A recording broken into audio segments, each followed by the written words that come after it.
The following is a presentation of the Force Center podcast feed.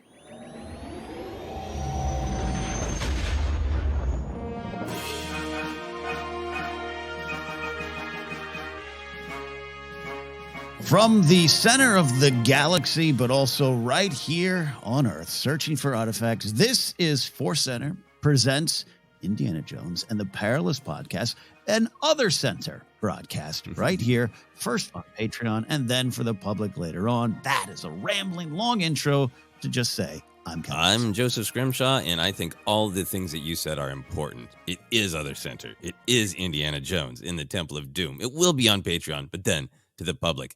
I also really like that because we started this Perilous Podcast journey by doing an overall episode.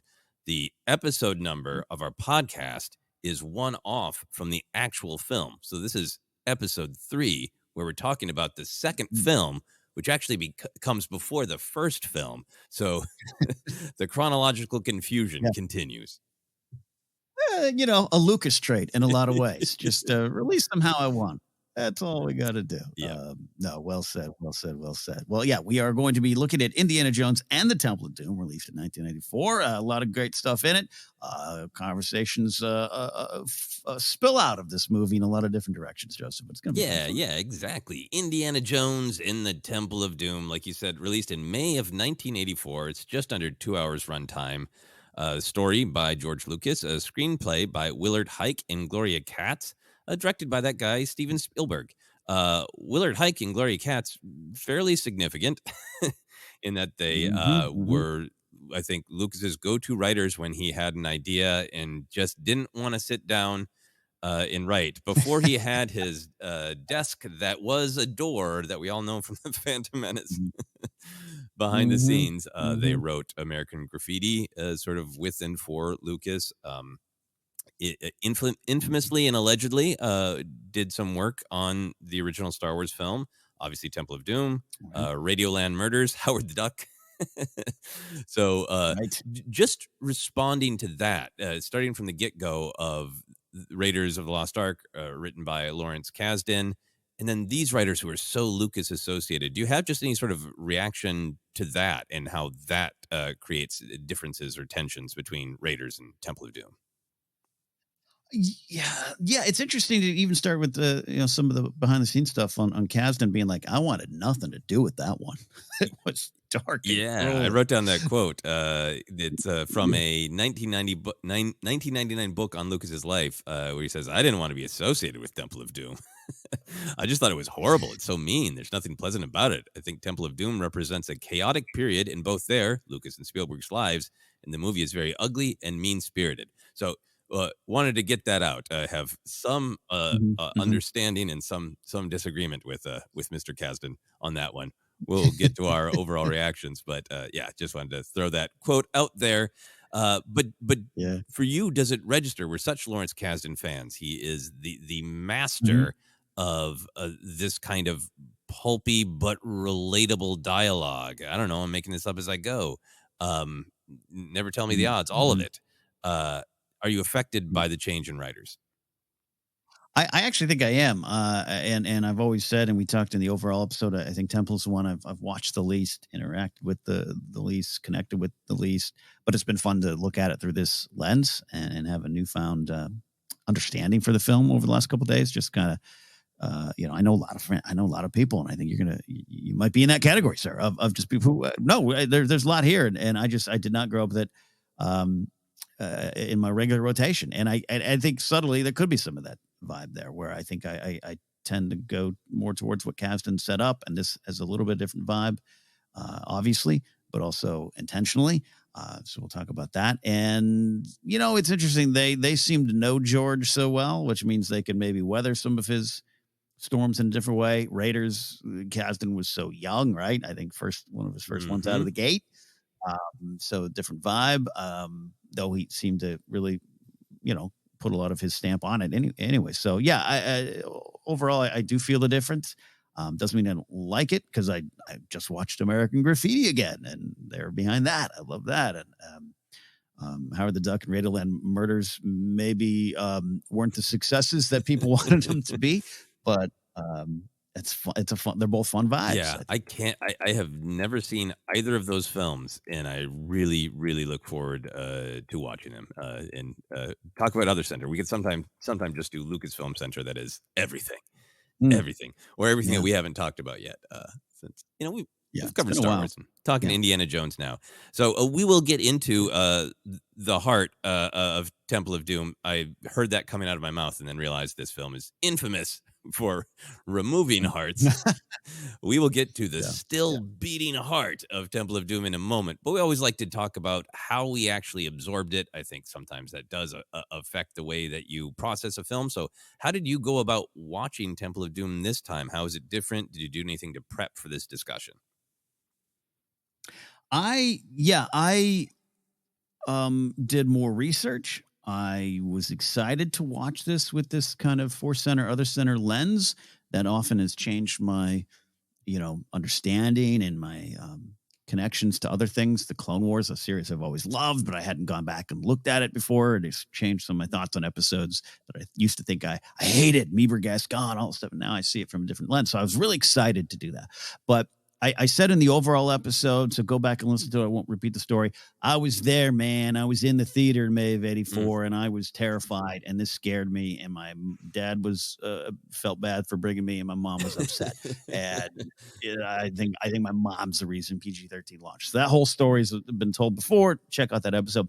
So because of that, again, I spent most of my youth 7 to 11 type range scared of this movie. So it's one of the reasons I didn't engage with it as much. And because of that, this has become this movie's a distant haze to me at times. Even though I watched it last year, Grace and I watched it last year. Over the years, there's been a lot of like, what happened in that? What leads to what? And it's a fast movie. You said about 2 hours, right? Just under 2 hours, but it moves fast. And there's even notes of George saying, I think we've gone too fast, which seems to be a George trait that he always says of his own films. But I always thought they spent more time in the cave. So, you know what I mean? It's a distant haze. So I really sat down with some Wikipedias and some Indiepedias, and I wanted to take in as much as the behind the scenes story as I could before sitting down. Oh, that's great. Yeah. So you really had in the spectrum of Indiana Jones from glasses and a notebook to swagger and a whip. You were on the glasses and notebook side of viewing. Yeah. Nice. Yes, which is interesting because I think there's a little less indie with glasses in this one. I think the soul of glasses indie is quite present in this film at times, but yeah, not literally, no professor time physically. I think for me, by the time I watched these again, I think you're right to say check out that earlier episode, our first episode, our overview. I watched all the films on VHS in late 80s, early 90s, maybe. I think I had already had the sort of nerd culture download. Temple of Doom is a prequel, and that was a bad idea, and it's bad. And I think maybe my first viewing, there was a little bit of the Marion as, to me at the time, a Princess Leia-like figure. I think there are some connections and there's some differences, so I don't want to reduce Marion to she is Leia. But that sort of that vibe, and I think I was distracted by Willie Scott. We'll have a lot more talking about Willie Scott. But then when I watched it again as an adult, I really gravitated toward this film. And I think maybe it is like the I've always been like, okay, I'm going to resist this idea that I was told it was bad. I'm going to look past it and try to see what I think for myself. So I always look forward to watching this one because I'm fascinated by this one. So I've been so looking forward to watching this, and I got a really great experience to sit down and watch this one. It was supposed to be working, but I decided, hey, it's Saturday morning. It is technically work for me to watch this film that is based on Saturday afternoon adventure serials. So damn it, I'm going to watch it. And it was so fun, so thrilling. It was just like the perfect mood, the perfect literal temperature outside. where like I wanted to be a little kid and be able to just jump on my bike and jump over ramps and Yeah. for other kids in the neighborhood to play with. It was totally that vibe of viewing, uh, along with the being really excited to just watch it and enjoy the parts that I enjoy, and also pause and write down the things that I think are really important. So it was a fast, thrilling adventure that did take me about 4 hours to watch because I did pause a lot. Pause to go ride your bike. That's amazing. That's what And take notes. That's what the cool kids do. They ride with no hands while making notes about film while riding their bikes. Love that. Love that. Yeah. Mm. And just to keep everybody updated on my action figure adventures, I did give up an order from the internet, a Raiders of the Lost Ark Indiana Jones. So he watched with me for this one. And I'll get that open shirt retro indie from Temple of Doom with large bridge cutting knife eventually. That would be it. Yeah. Gosh, yeah. I was at a store the other day, turned the aisle, and there were more Indiana Jones toys there than I thought, and I ended up getting something, not one of those figures, but yeah, it's the time, kids. It's the time. Yep. There's a Target near me that has the shirtless German mechanic, the Lobot of the Indiana Jones retro line, and I'm gonna get him. I am going to get him. I just need to wait and reward myself for accomplishing something. That's great. That's great. Yeah. I'll share what I got online at some point. It's great.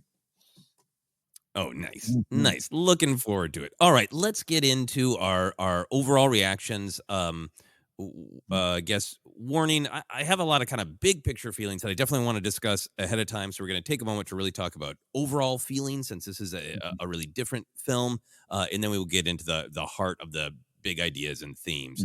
But Ken, with your rewatch for you, where does this film rate personally? Is it if Raiders is sort of considered the best, is this the most challenging to you? Do you agree with that opinion?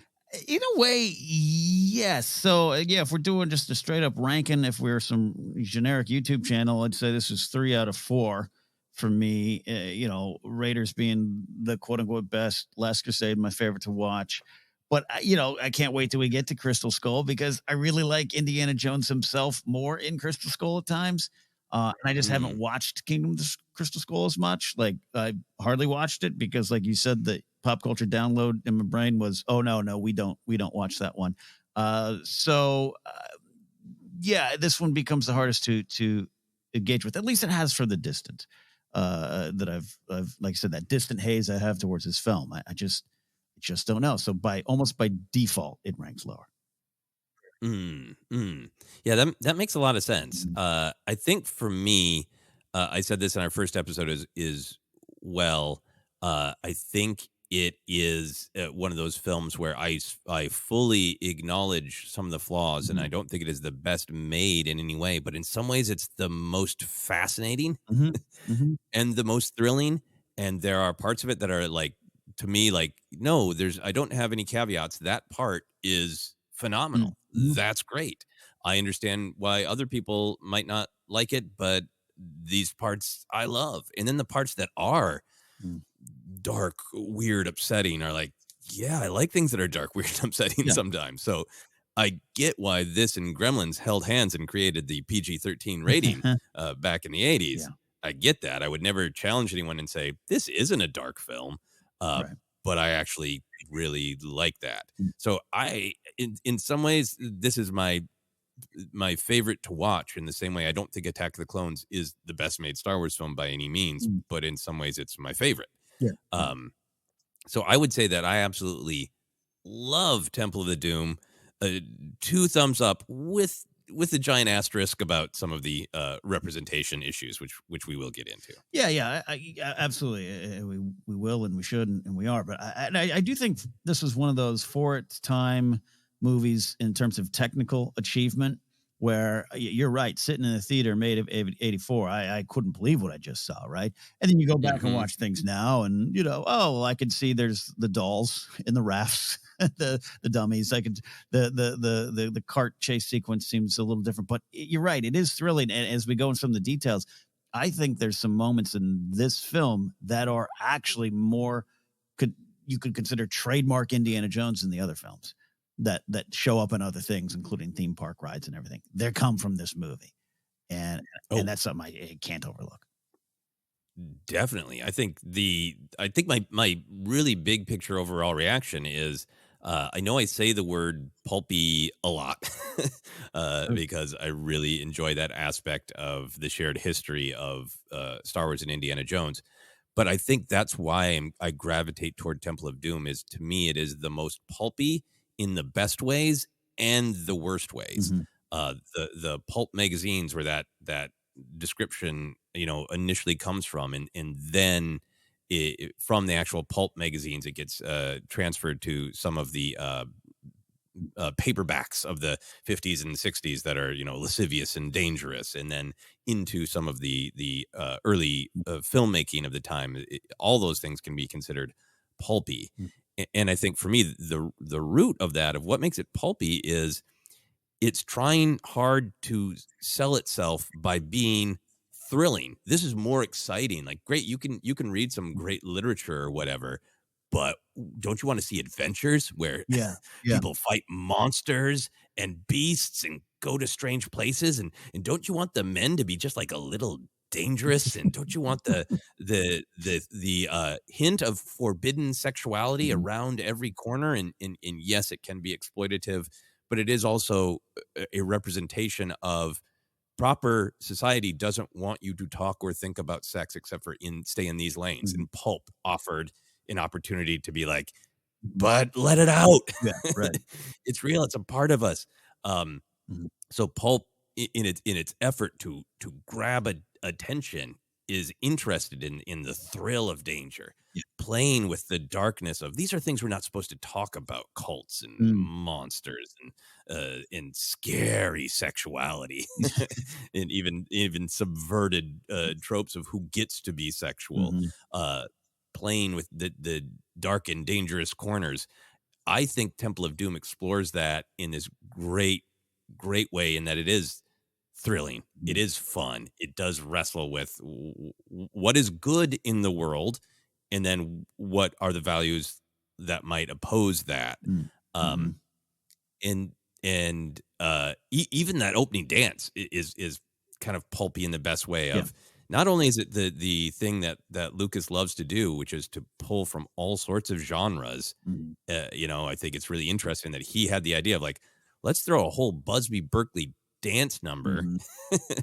at the top of this movie, and then he goes back to do the special edition Return of the Jedi, and like, let's put an MTV music video in the middle of this. He loves doing that, Yeah. but it's really powerful to me that this film starts not just with a dance number in a club, but it evokes Busby Berkeley, but also explicitly Rogers and Astaire. Mhm. There's a direct Gene Kelly reference Mhm. with the red cloth. Mhm. This isn't just a dance in a club. This is a surreal Hollywood dance number where it's fantasy. Mhm. It's not logical. They pass through the dragon's mouth and they go into a studio space that Mhm.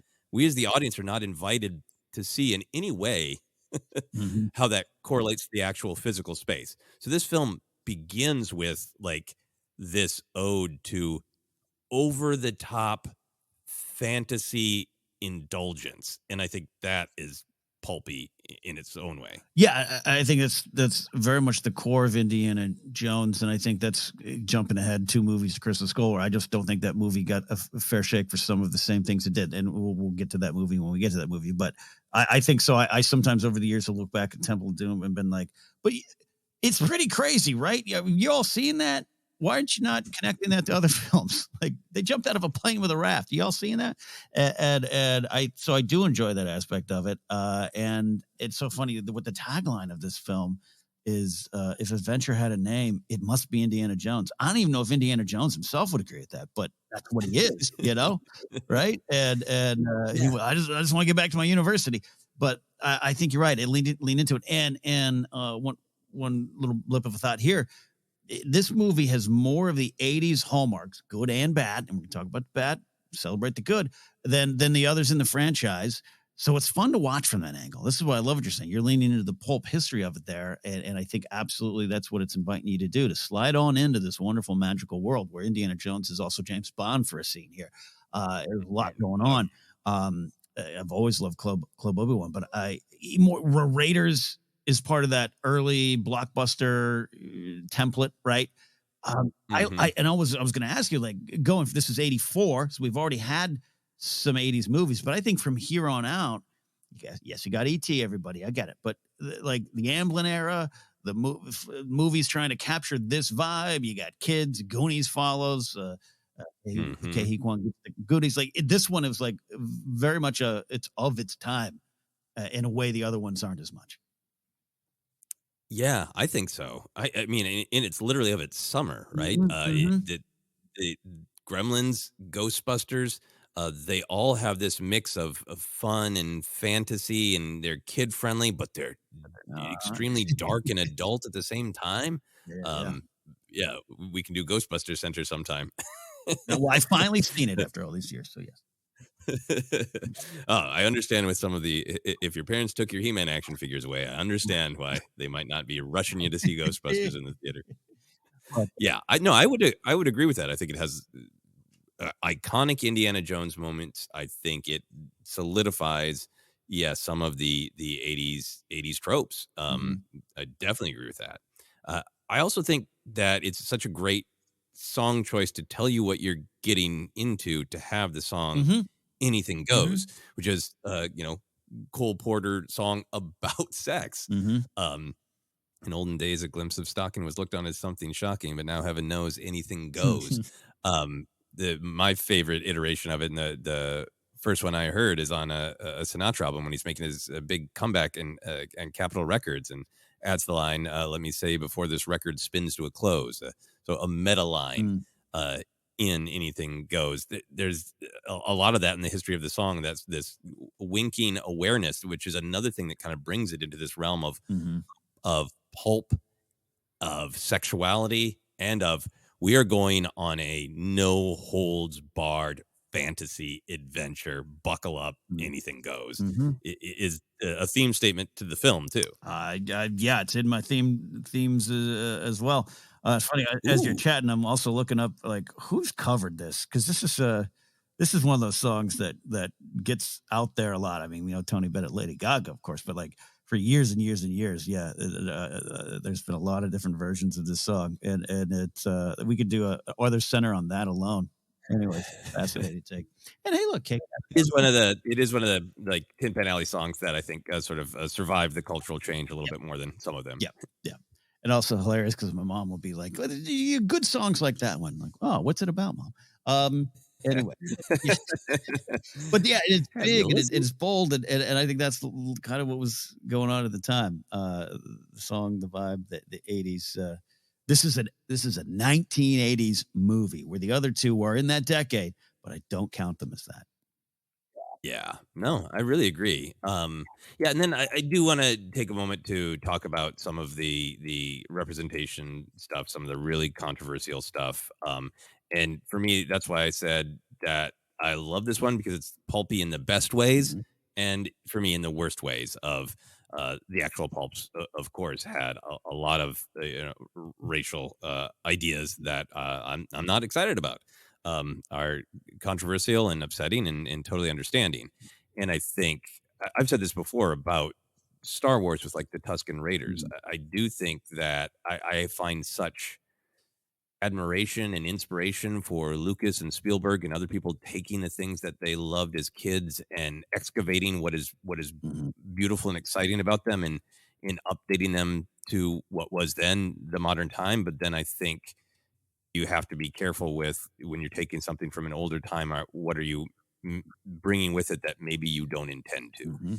And I always think that the messages in Lucas's work is always everyone matters, respect culture.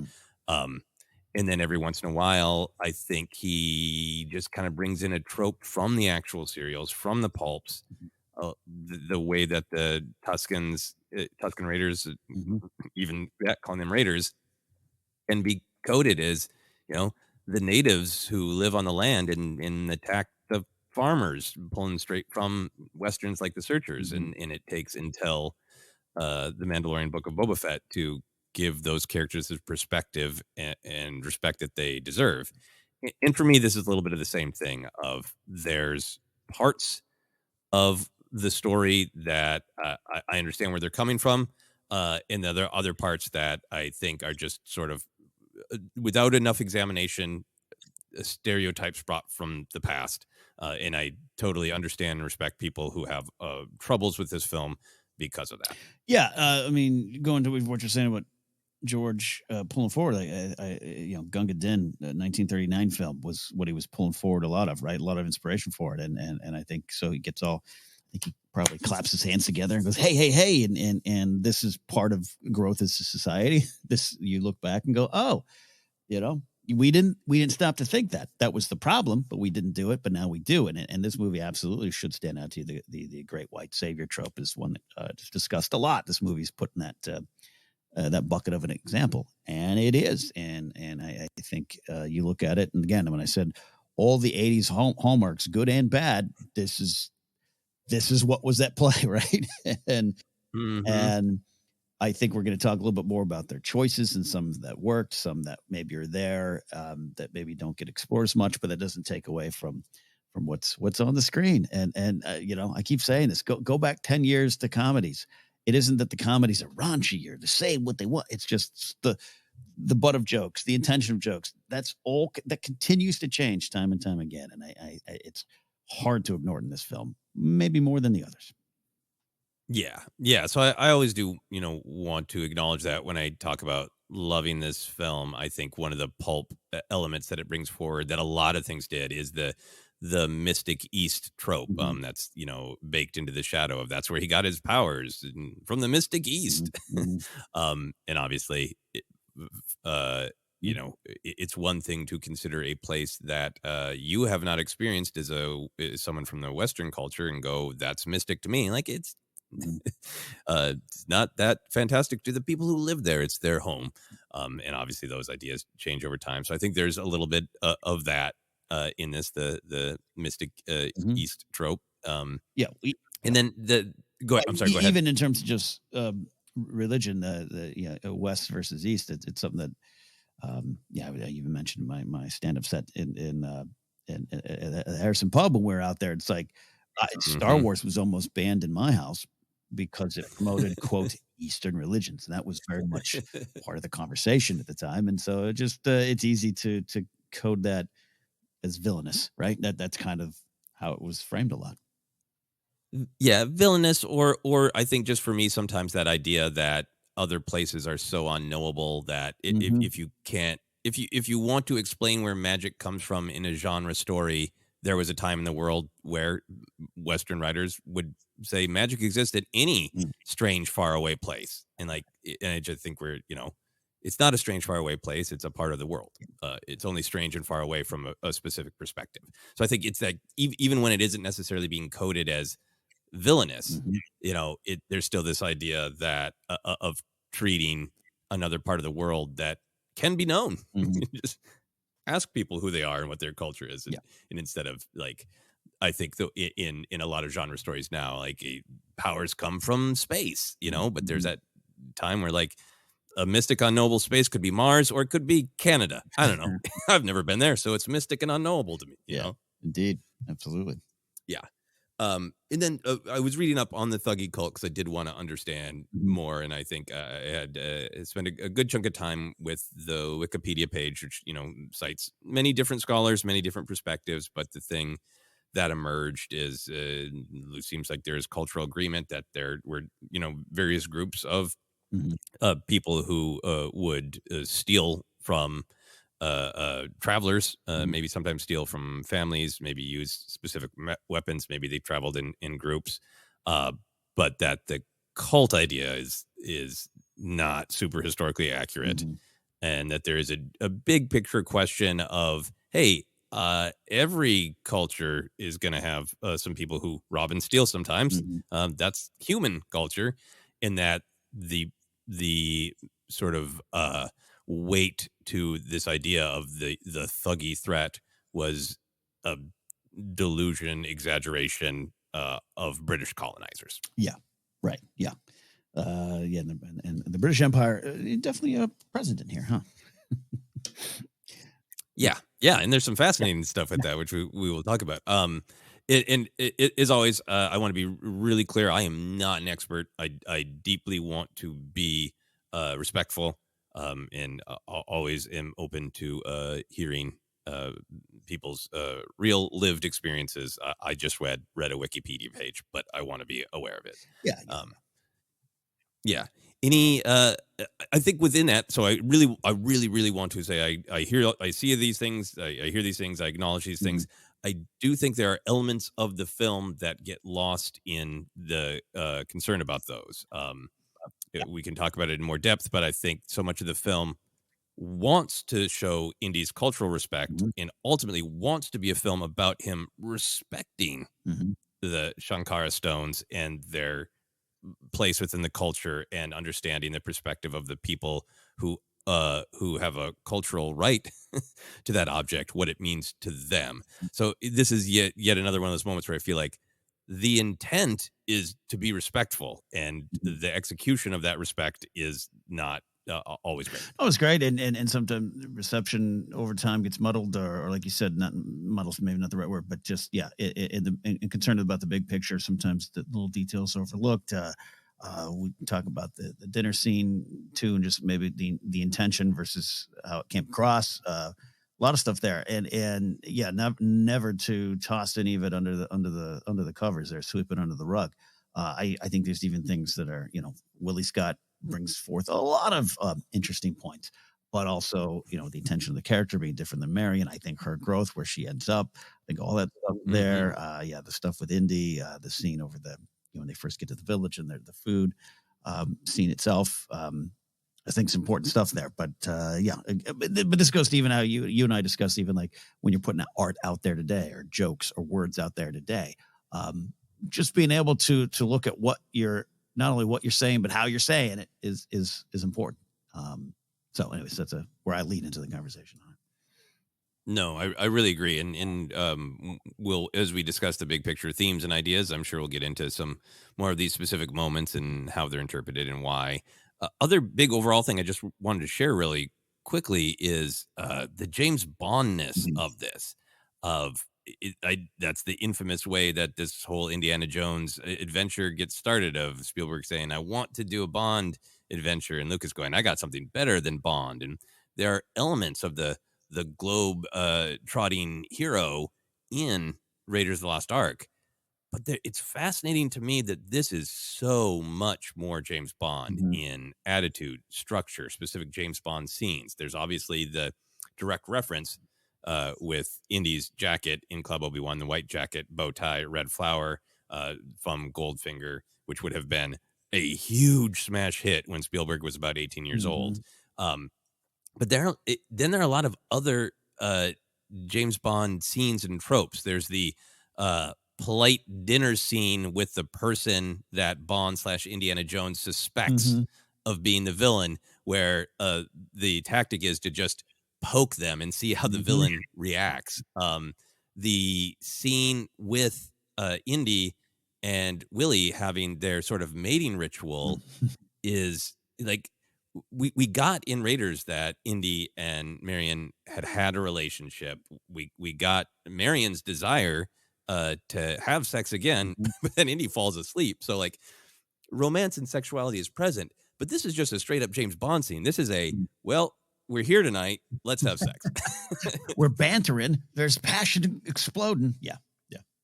Yep. And it is Indy and Willie both wanting to and playing a game, but it is just it's a different kind of sex scene. And it's a very James Bond, particularly like in the Roger Moore era. There really are just some like, well, I've got 5 minutes. Do you have 5 minutes? Great. And like no big romance, no big build up. It's just what happens.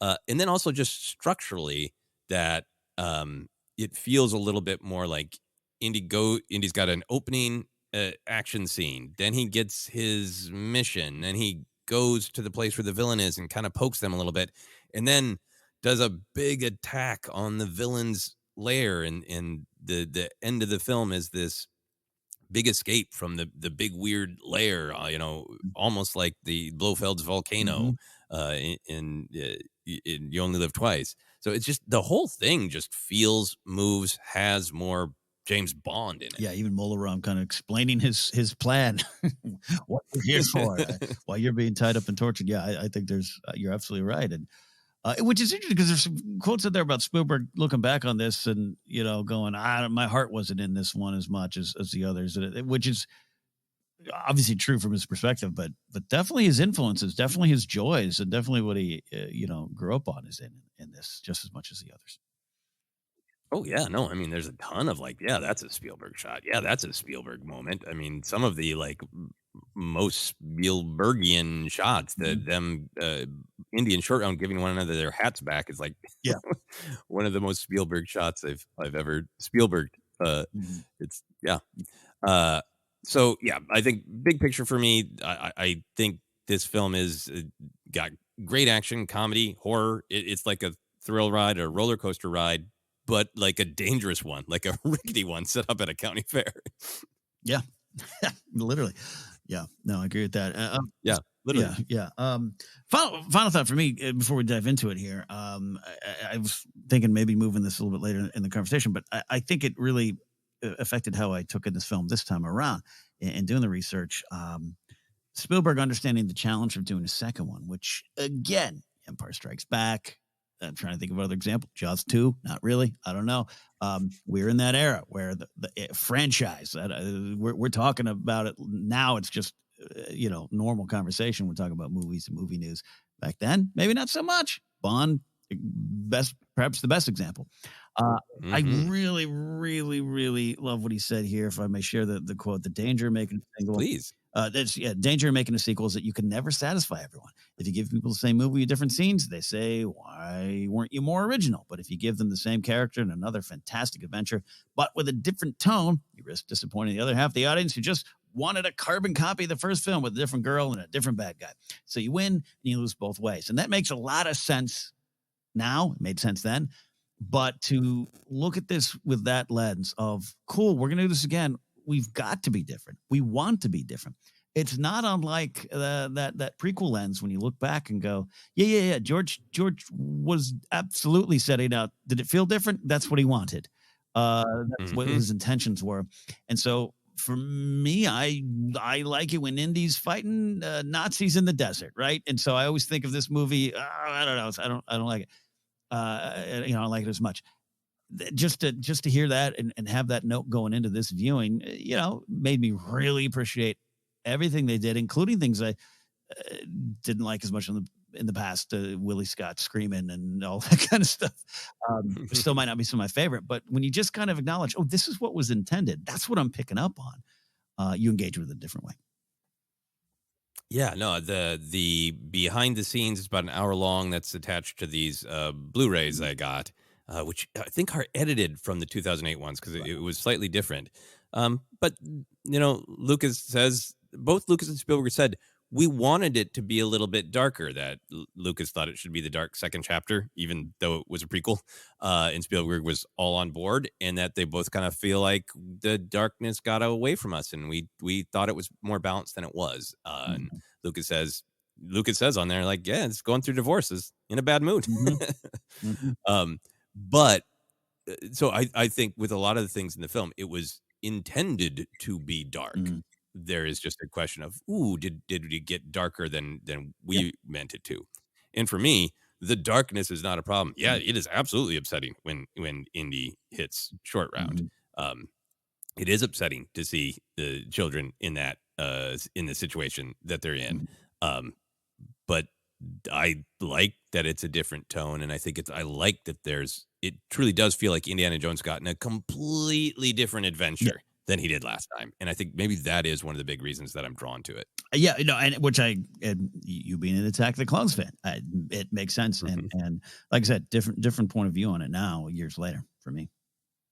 Yeah. Well, let's get into the big ideas here. The big themes, the ideas at stake in the movie. I think that we're both probably on board with what is the film is pretty clear about of fortune and glory. I got some other thoughts as well, but let's start there. For you, what is the big theme? That's the biggest that's the theme that's on the poster, really. It's not actually on there. But two, you hinted at. I don't think it's a giant theme actually, but I wrote down anything goes 3 exclamation points, and for there one of the reasons is there's a quote, and I do have to dig it up again, and I don't know if I copied it into my notes. Thanks, good job, Ken. Of Amrish Puri, who plays Molaram, talking about the controversy in his autobiography. So that's a different thing, and he's got his thoughts on culture and his own culture, and a little bit of old man energy too, of just like, we did this to ourselves. Why are you mad at Spielberg? Like the type of vibe. But so that aside, we can dive into that. But he also was like, basically, I'm really paraphrasing because I didn't put the quote in front of me. Basically, like, did you watch the film? Guys jump out of a plane on a raft. Do you think that's real? Do you think all this is a fantasy film? And I think because coming from Raiders, Raiders is a fantasy film too, but it just has a different vibe, a definitely different vibe in Star Wars. And I think we can focus on that because we all think we can be indie, right? That's part of his appeal. It's even in the Disney Lucasfilm marketing. His appeal is he's like us. He's fearful, not always the best at it. He's in a spot that he needs to get out of, and that we think that's us. It's literally the marketing. So this film begins exactly like I said. I love you pointed out. It's not just a song and dance number. It is fantastical. And I think it sets up for everything going on here, and also how you get out of it, and also what the villains think. They think anything goes because they're here about power. We'll get to that thing. Indy's got to get out of here. He's got to do anything. He's got to stop a cart with his feet. Anything goes. I really think it was purposeful. And you end on her face. Kate Capra singing that. It's not just like, oh, they're doing a Mandarin cover of Cole Porter here. She's telling you, are you ready? Because anything goes. I absolutely think it's intentional, and I had a big laugh watching that this time around. That whole first scene, I love everything about it. We'll talk more with the action. But yeah, no, I really agree with you. I think that is the best way for me to process the film. And again, maybe the reason I like it is if you view it as, okay, the thuggy cult is not at all real. Obviously, the pulling hearts out is pretty fantastic and supernatural. But if you disconnect it from any historical discussion, which again, huge caveat that it is worthy to discuss, but I'm just saying for film analysis, it's bonkers. The film, it's bonkers. Over the top. Let's throw elbows. Let's see what we can get away with shattering. Not in terms of like, feelings, because I think there's a great heart to this film. Again, not a one that's still inside your chest, metaphorical one. But yeah, I really agree with you. I think there is much like the mine card of, can we keep this MFer on the rails? The vibe. Yeah, absolutely. And this is maybe from my own personal experiences, I guess, but it's like, I think you could overlook Raiders and Last Crusade. They seem more real. You got, Nazis, World War II vibes, all those kind of things you can find in our history books growing up, talking about my school experience. You overlook that there's a 1,000-year-old knight living in a cave, that faces are melting off, whether you think that would really happen in the Ark or not. I'm not worried about, but it's just like, but you focus on other things. The sand and the dirt and the dust on Indy's face seems more real than the other films than this one. Also why I jumped to the Crystal Skull thing of like, you know what? A nuke in a fridge scene, I'm all on board for it, because weren't you on board for them escaping a crashing plane in a raft? And it's the second fall that is more unrealistic than the first in that raft. So what do you the waterfall? Waterfall, like what do you do? And I think, again, watch the opening scene, watch the dance number. I think it's all there. Yeah, I love that. I think for me, like the big picture idea with Fortune and Glory is pretty clear, but I think there's a lot of great ideas within it. I think it's Indy's descent. In Raiders, we talked a lot about him being sort of tempted to fall into dark instincts and tempted to lose his way. But this is about he's on a dangerous path. He's presented really clearly with 2 reasons to pursue the Shankara stones. I think I say Sankara stone sometimes because I'm used to reading it, but they say Shankara pretty consistently in the film. So I'll say Shankara. So he's presented with two reasons to pursue the Shankara stones. One is to help a ravaged village or for his own fortune and glory. And in pursuit of those, not in not being entirely clear on which one is leading him the most, he literally descends into hell, literally loses his soul, and then with the help of family reemerges into light, sets off the righteous fire of the stone's true purpose, defense and protection. And what is he defending and protecting? Really clearly communicated ideas of community, children, nature, warding off evil. So I feel like the idea of it's about fortune and glory is absolutely accurate, but it's about fortune and glory versus these very Star Wars themes of defense and protection, and laying out what are things that are coded as evil in our morality and what are things that are coded as good in our morality, and what is our responsibility to defend against the evil and preserve and protect the good. I think this fortune and glory thing, like I said, it's almost on the poster. It's not actually, folks, but it's almost there as the opening theme. But it's a flow chart, right, down into all the things beyond it. And you said most Star Wars like in a way, and I agree with that. I agree with that a lot in the sense of there's a lot of ideas about power. And power growing by taking away agency, taking away choice, even taking away, your own will, which is maybe in that circle, but like a reality to it. There's a lot of this. It's just a ghost story. Don't worry about it, which is an indie vibe, right? Like he's kind of always dancing between that. I've seen some things, but I don't know if I believe it. There's always a man in a costume behind it. He's always got that vibe. That's indie. That's why we like him. But I love the confrontation with the prime minister when he says, "I'm sorry, I thought we were talking about folklore," and just how power goes to these great lengths to hide what they're doing, and they're never going to stop. And it's bigger and bigger, and all leading to, you touched upon it, but what these stones come down from Shiva with the edict, go forth and combat evil. And for Indy to be in all that, and that's placed against fortune and glory. And there's some very key scenes. Indy takes the stones. We see the fortune and glory in his eyes. It's twinkling there, ding, ding, ding. But that's when he the screams of the tortured kid. So it's very on the surface, but I think it's like you said, it's that versus all the other stuff, and why you should help, why you should use your power for good, all these kind of things. A lightsaber might as well have been in his hand. No, I agree. I totally agree with that. And I think what makes me like the film a lot is the thrill, and it is a different adventure for Indy, and it's edgier, like everything we've been talking about. But I think in some of our discussions of the history of it and the controversy of it, and Spielberg isn't a huge fan, and Lucas was getting divorced, like Kasdan wasn't there. All those things, to me, when I watched the film, I was like, this is actually really well constructed and is extremely clear on its thematic ideas and supports them extremely well.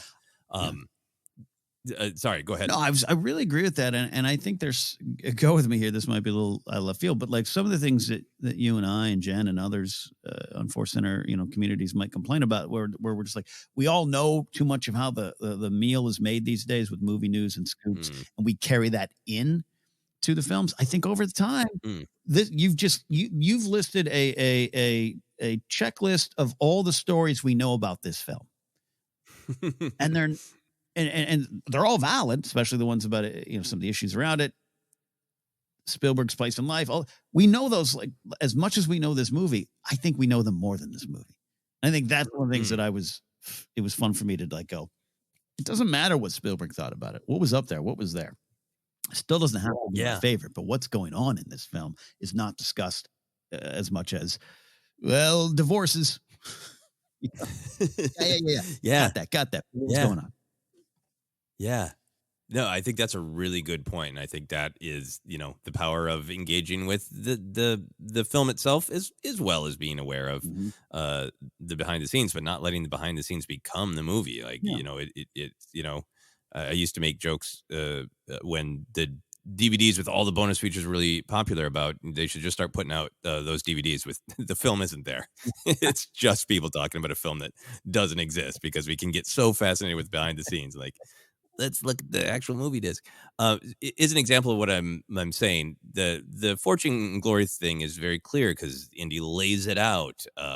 Willie calls him on it. It Mhm. is him using the righteous power of the stones as intended Mhm. by the culture there, and saying to the elder of the village that he gets their power now. That stuff's already clear. But the idea of riches and wanting them isn't just Indy. Mhm. Short Round is an orphan who needs to hustle to survive. That's how they met. Mhm. They're playing poker. Short Round's looking up to Indy and thinking, is this all about fortune and glory? So it's there with Short Round. I think for me, Willie Scott is great, a great idea of a character. It supports a ton of the themes. I think the comedy of her is very funny. I think some of the jokes are really well executed, and I think then some of them aren't as well executed, and we get distracted by the quantity and tone of the scream. But Willie Scott is in here Yeah. as a parody of American extravagance, of American greed. Yes. Uh, Yeah. she fights for a diamond in the opening scene. Mhm. It's arguably what gets her into this mess to begin with. Before she finds out he's a child, she wants to marry the Maharaja. Mhm. Maybe all of this was worth it because she gets to dress up like a princess for a moment. She gets excited by the idea of the diamonds in the Shankara stones, Mhm. and it's a drive-by line where Molaram explains the bad guy's plan, but the captured children are digging not just for the two missing Shankara stones to complete their power, but then there's also like, and by the way, there's probably some other gems here too. Yeah. Diamonds and gems, and how everybody wants them isn't just Indy's confusion about what is he after. Everybody here in this film is battling with greed, and is that the highest, loftiest thing to go for in life? Yeah. I don't know if we want to dive all into the Willie Scott stuff now, and maybe it's also the episode, but like I definitely agree. The quantity and tone you said hilarious, a lot Yes. there. There's some easy jokes, breaking nail jokes, and all that kind of stuff. Again, they've also probably seemed tired now. I don't know if they were as tired in '84. Maybe they should have been tired in '84, but maybe they weren't. But I really love what you said, because especially on this viewing, taking in it of and also knowing like the dinner scene has this vibe of like you Westerners think this is what we are, so we're gonna give it to you and we're gonna shove it in your face. You want snake surprise? You got it. And she's kind of the Mhm. embodiment of that. And I think there's those moments where Indy's like almost like, don't be a dumb American. like how many times did I have? Throughout. Yeah. You are embarrassing me. Yeah. How many times in London and Paris, my finally traveling abroad, my head was like, don't be a dumb American. like try, and it's a struggle. And we often, part of our American centric problem is that we are the ones who have the Levi jeans. You follow us, right? That's kind of the bad vibe. And I think there's so much about her that is that. And this is a character that grows from that, has some of the key lines at the end, grows to that. And this is a Mhm. character that also screams at one point, I can't do it. But you know what? She ends up doing it. And I think she has Mhm. there's more to the character than I think even I, or just pop culture conversations in general, have given it. No, I really agree with you. I'll sneak in this other sub theme that I really Mhm. like. I think it's one of the things that Willie really supports and represents, and I think it's one of the things that ties this Indiana Jones film really explicitly to Bond. For me, one of the main appeals of James Bond, both literary and in a lot of the film work, Mm. is this incredibly strong contrast between high end sophistication, the best of the best, Mm. versus just awful brutality that no one would ever want to go through. Mhm. Um, it's one of the reasons that Casino Royale is one of the best films, because he's in this high end casino, drinking the best drinks, wearing the best clothes, and then behind the scenes, he's trying not to be murdered with a machete in a stairway and having to hide a body and hide his trauma and hide his pain, and like that's the sort of fascinating. Like you watch it, and when people like everybody wants to be James Bond, like, yeah, I want to be James Bond up in the club, not in the stairwell. Right. I don't want to be James Bond in the stairwell. Right. In this film, really, really, it's there all through Indy with the professor, books and glasses versus swagger and whip and punching. But it's all over this film. It starts in a fancy club and he's in a nice suit and Willie's in a fancy dress. The idea of everybody's trying to hide the violence in the club. The pops of champagne cover gunshot. That's sophistication versus brutality. The initial things they're fighting for is, do you want a diamond or an antidote for poison? The palace itself, when we come to the palace, there's all sorts of shots really showing us culture. There's the lovely garments. There's the amazing dance. There's the architectural beauty of the palace itself, and it's all sitting on top of brutality of a horrific roiling hell pit.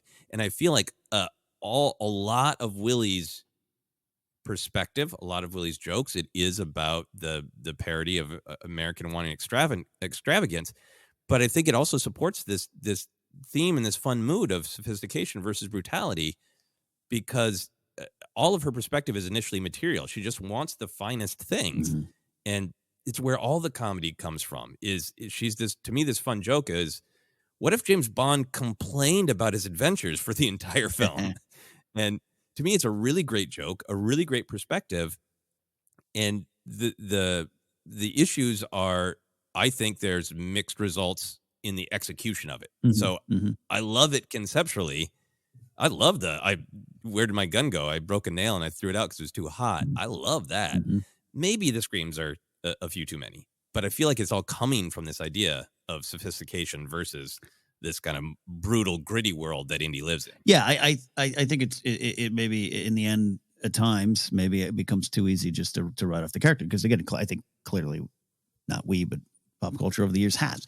But also just from the idea going to that Spielberg quote of like, you've just had Marion Ravenwood, who is very worldly, who is very much her own and very much positioned as an equal.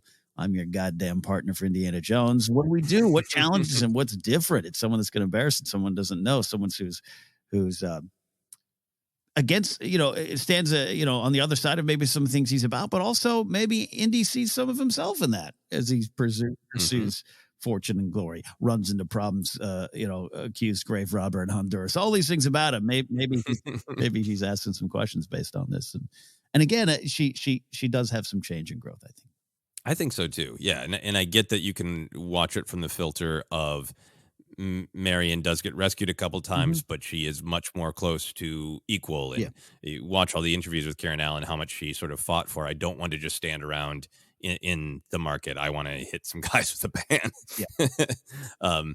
And I understand that you can watch it from that lens, and she can look like a stereotypical damsel in distress. I just think and I respect that in anybody who has that opinion, but I just think there's more going on with the character, and there's so much more writerly, directorly creative choices with the character. And maybe that's it. Of like, even if she ends up falling into a damsel in distress trope from time to time, I don't feel like it was just this lazy thing that happened.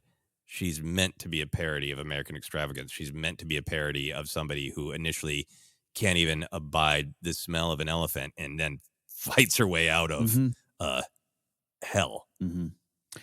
Yeah, I wonder too. This is not to write off any of the execution sins, so to speak, but also this comes out and certainly the trope existed before, and certainly it comes from another bygone era. But going forward too, and those influenced by this film or influenced by the series, maybe sometimes you just take the surface and run with it, right? Where you don't get it's a parody, you don't get what's commenting on, and then you write this kind of character going forward because it I don't know, it made me laugh when I was 8. The nail broke joke, and maybe that's also part of the downside of the legacy too. Is sometimes maybe the intention and the art and what is there gets watered down in other versions. Yeah, and a lot of her comedy does work to Mhm. me, as we'll talk about when we get to some favorite comedy beats. Mhm. Mhm.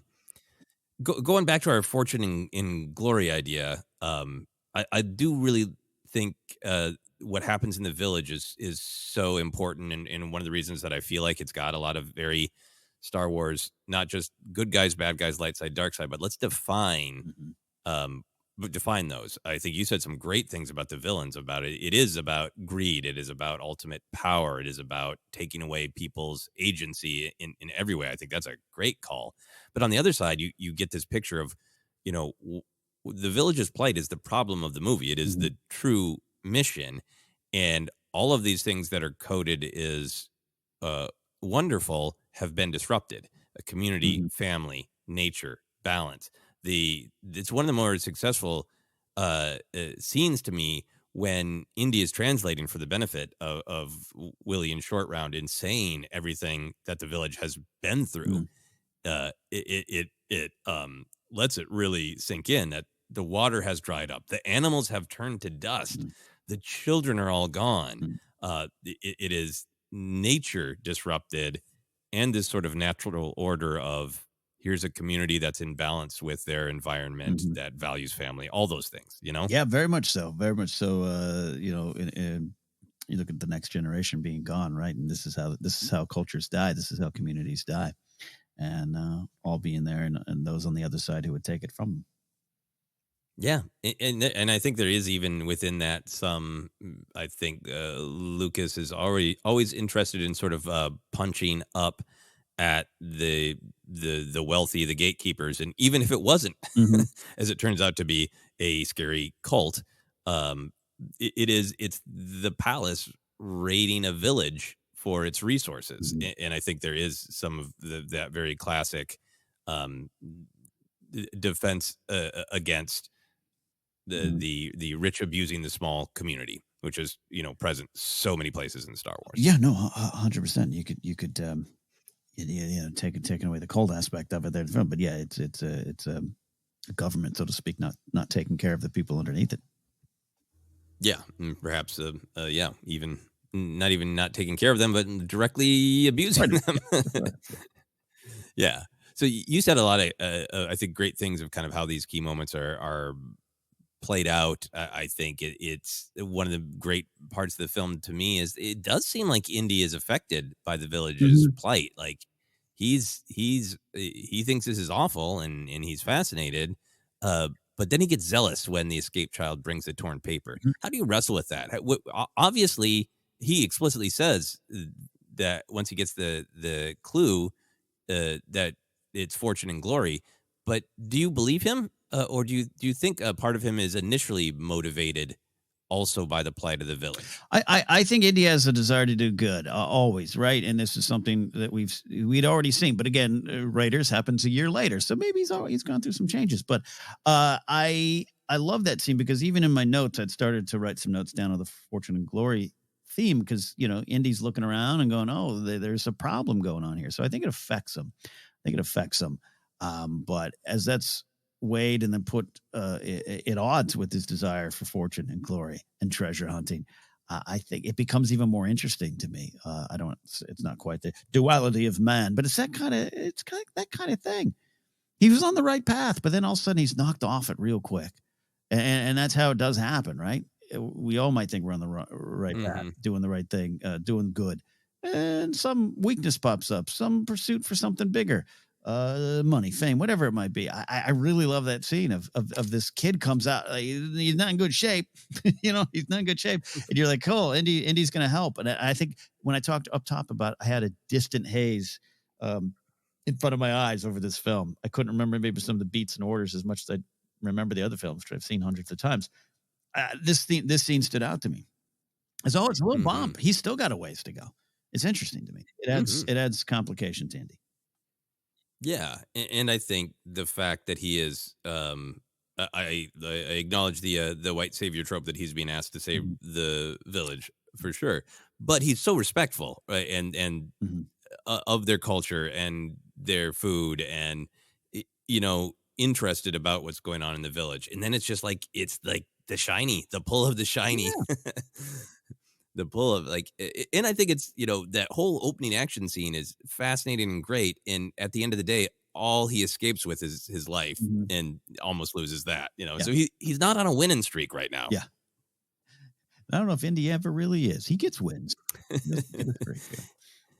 He gets wins. He gets wins. But and I just really agree with you that this whole theme of fortune and glory versus what's the real power of the stones? What are their real value? Mm. Defending what is good. Mm. Such a key moment when he gets the stones and basks in the glow, and then he hears that Yeah. scream and turns back. And his journey isn't over. He still, literally loses his soul for a little while there. Mm. I guess I don't know if it's literal.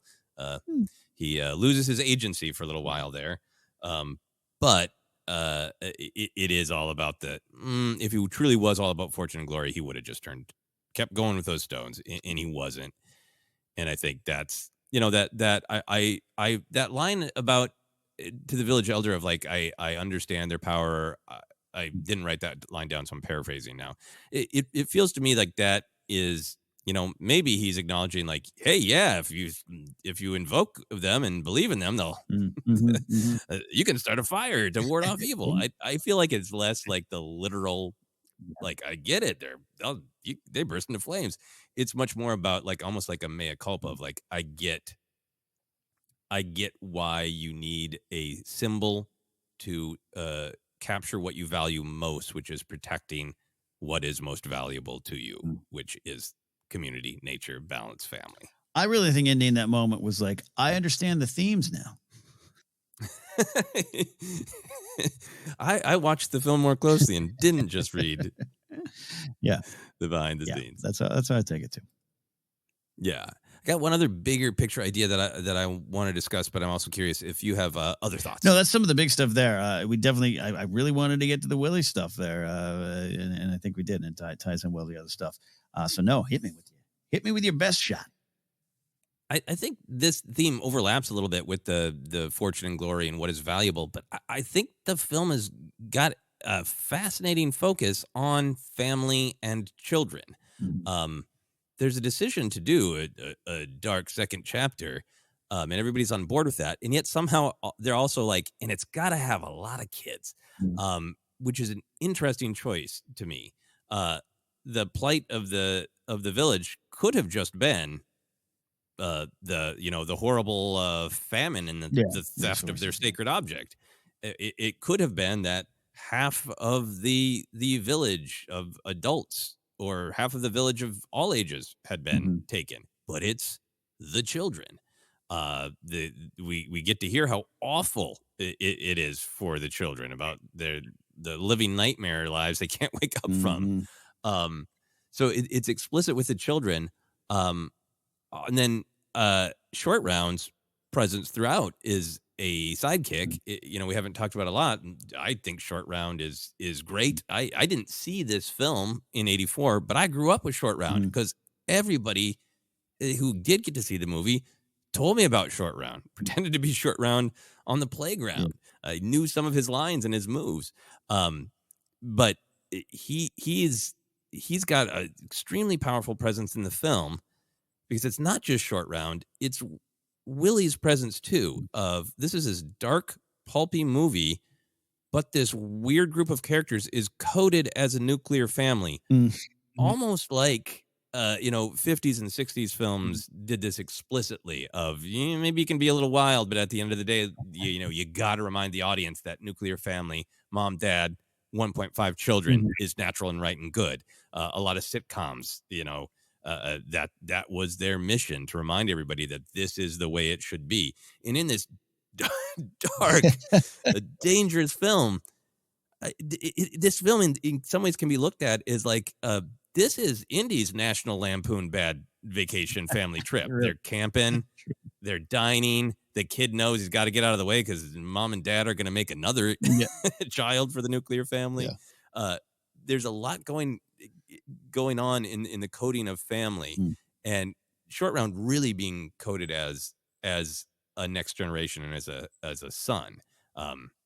He mirrors Indy so much. He poses like him in the village when Indy is talking to the elder and then thinking of things through. Short Round, it literally imitates him. They get whipped together. Upsetting. They they have the mirrored beating up the bad guys together, which I also understand kids wailing on each other is maybe upsetting. I will acknowledge that, but you a lot of the victory happens because Short Round makes an inventive, I'm making it up as I go escape, like Indy would. The explicit Spielberg shot of they hand one another their hats. And there is the, I love you, Dr. Jones, and all that, but there's just so much in it that feels like this isn't just about Short Round is a kid, so Indy has a responsibility to take care of this kid he's traveling around with. But Short Round really coded as Indy's child who is going to learn how to navigate the world by looking up to this father figure. Yeah, down to the cross in his arms and all that stuff like him. Yeah, you're absolutely right. No, it's interesting. It's like I don't necessarily know if it was part of that Spielbergian "children are our future, treat them well" vibe, which was prevalent in the '80s. But and you're also talking about sitcoms and everything from the '50s, '60s, and '70s pulling it forward. But it's just interesting that all that comes in this time, right? I said '80s hallmarks. I think one of it is kids and kids' adventures. Goonies follows, as we know. So I think all that does kind of track, and a reminder of to and I'm not saying that, again, I know what you're saying too. If it's not that they're saying you have to go get married, you have to go get kids, but it is a generational thing, and to protect the generations. And I think there's something there too with the that fight scene that Indy has with the royalty there. It ends okay. He's free. The Majora is free of being mistreated by his elders, right? And even though he's the one technically in charge, so I agree with you there. It's really interesting, and again, and very much, I would love to analyze it and how it's very much of its time.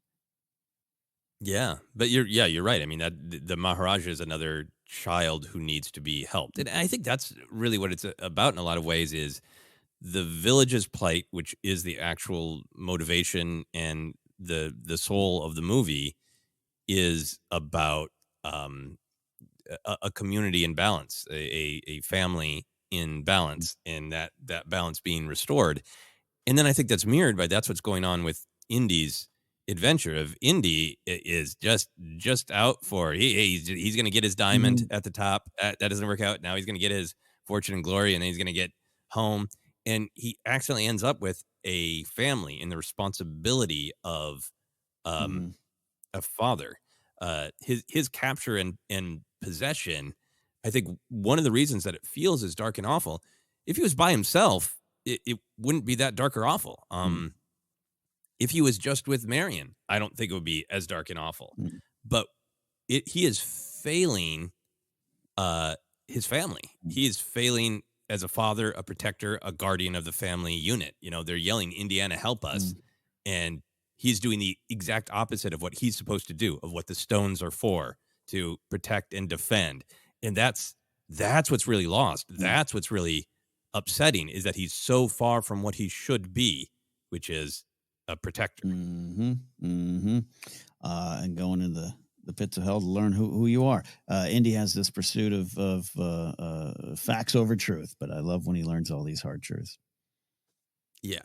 And I think it's it's important that Indy is rescued by Short Round.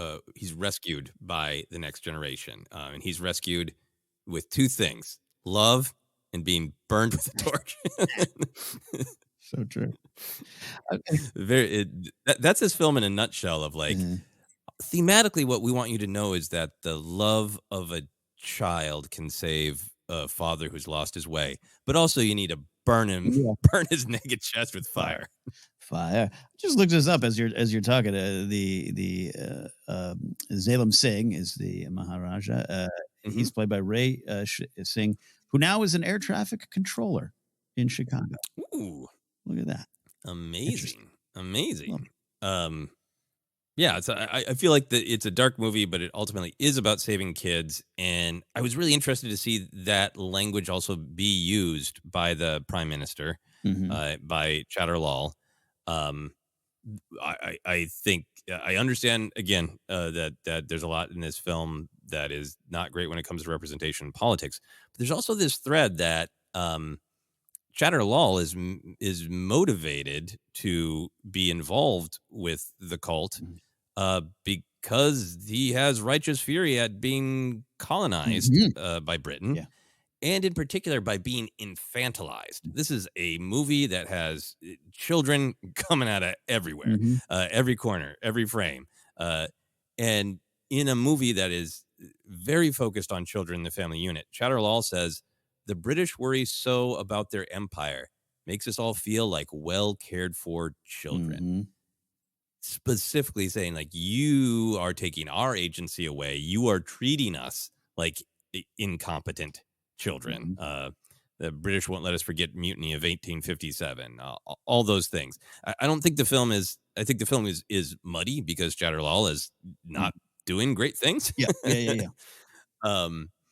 If there's an implication that he's been brainwashed, I don't think it's in the film. So I'm gonna read that he was on board with this and helped make this happen out to get his country back. So it gets really complicated because I think it has some of I think in some ways the film leans into some not great stereotypes, but at the same time it's got that kind of classic Lucas pushing back at the empire, the British Empire in this context. It stood out to me more than any other time just because we're looking for this stuff here, and obviously as I've grown up and learned more about history, but I wasn't fully aware of what Hail Britannia rules the world, meant as a second grader watching Temple of Doom, right? And the Captain Blumbert character was, you probably read the same notes.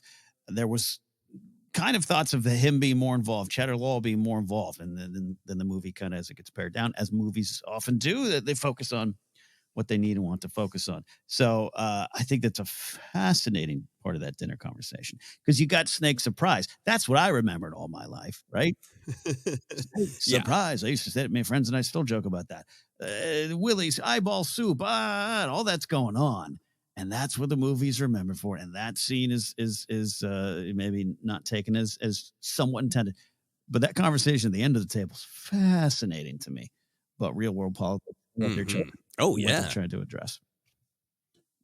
Yeah. And the pushing back on Indy of being like, you're here because you're upset that we took a Shankara stone. What do you do for a career? You take things. Yeah.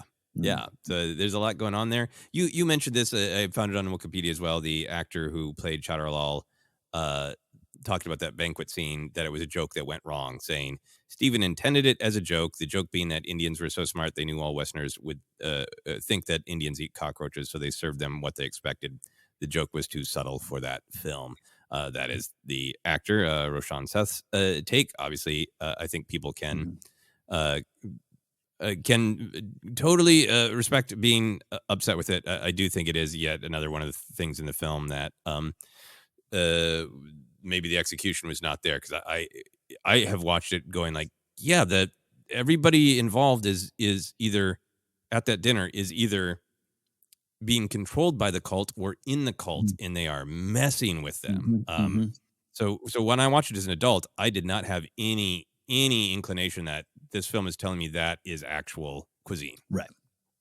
Yeah. Look, it is this is it's a comedy lesson, quite frankly. I mean, this is your intentions can be misconstrued, intentions can be missed, but also you can just lean so far sometimes into parody, satire, or whatever you're trying to get out that the meaning's lost. I've experienced this. I know you experienced this.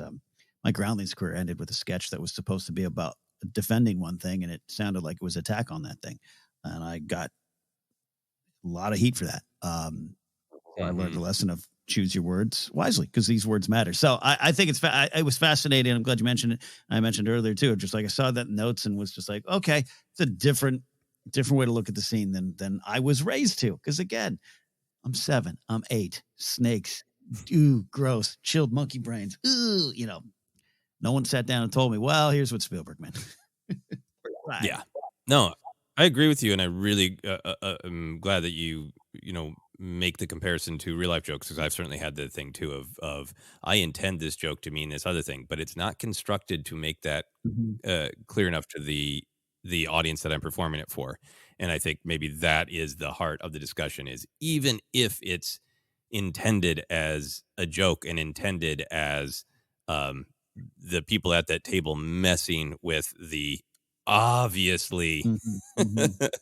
uh, squeamish, obsessed with American extravagance woman, Mhm. that if the audience didn't read it that way, then it has still done its damage Yeah. and made people feel like it is looking down, talking down to Mhm. Indian culture and cuisine. Yeah, I very much agree with that. All right. So moving along here, we talked a little bit with Raiders of the Lost Ark, what the meaning of the title is. I think this one is fascinating. What do you feel is the meaning of the title, Temple of Well, what Doom? I love too is that they had the intention of Temple of Death, right? And that made a lot of sense too. I love looking at this title from George's eyes. This idea that he wanted this Mhm. one to be darker because in his mind it was the second act of a trilogy. But this trilogy is far less connected than Star Wars for me in terms of the beat goes on. It's a different vibe. It's still connected, obviously, but you know what I mean. So Mhm. you mentioned it earlier. This is kind of where it's going. This title's not a lie. It is a place of doom and despair. It is the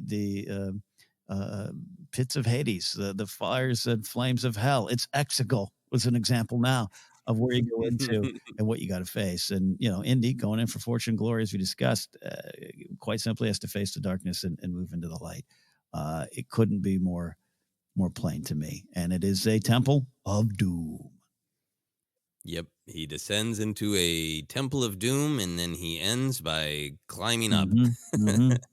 the top of a bright hill. Yeah, love it because it is so absolutely pulpy. And Temple of Doom Mm-hmm. is a pulp title, and Doom, I think, has, because it's been so associated with heightened pulpy adventure. We've lost sense of, some of the actual meanings of the word. A law or ordinance, especially in Anglo-Saxon England, you can actually uh, meet your doom by breaking a law. Unhappy destiny, death, destruction, or some other terrible fate are some of the definitions. And I think it's really, really pulpy and over the top. But it's also saying that, yeah, that's what's at stake, is Mm-hmm. is Indy's soul is on the line. The doom isn't just, yo, no, he might get Mm-hmm. hit with a club. It's he might lose who he is. He might lose what Right. the sense of what should be Yeah. valued. 100%. Well, we got a lot to talk about in terms of the exciting action and comedy, so we're going to take a quick break, and we will be back to continue our discussion of Temple of Doom.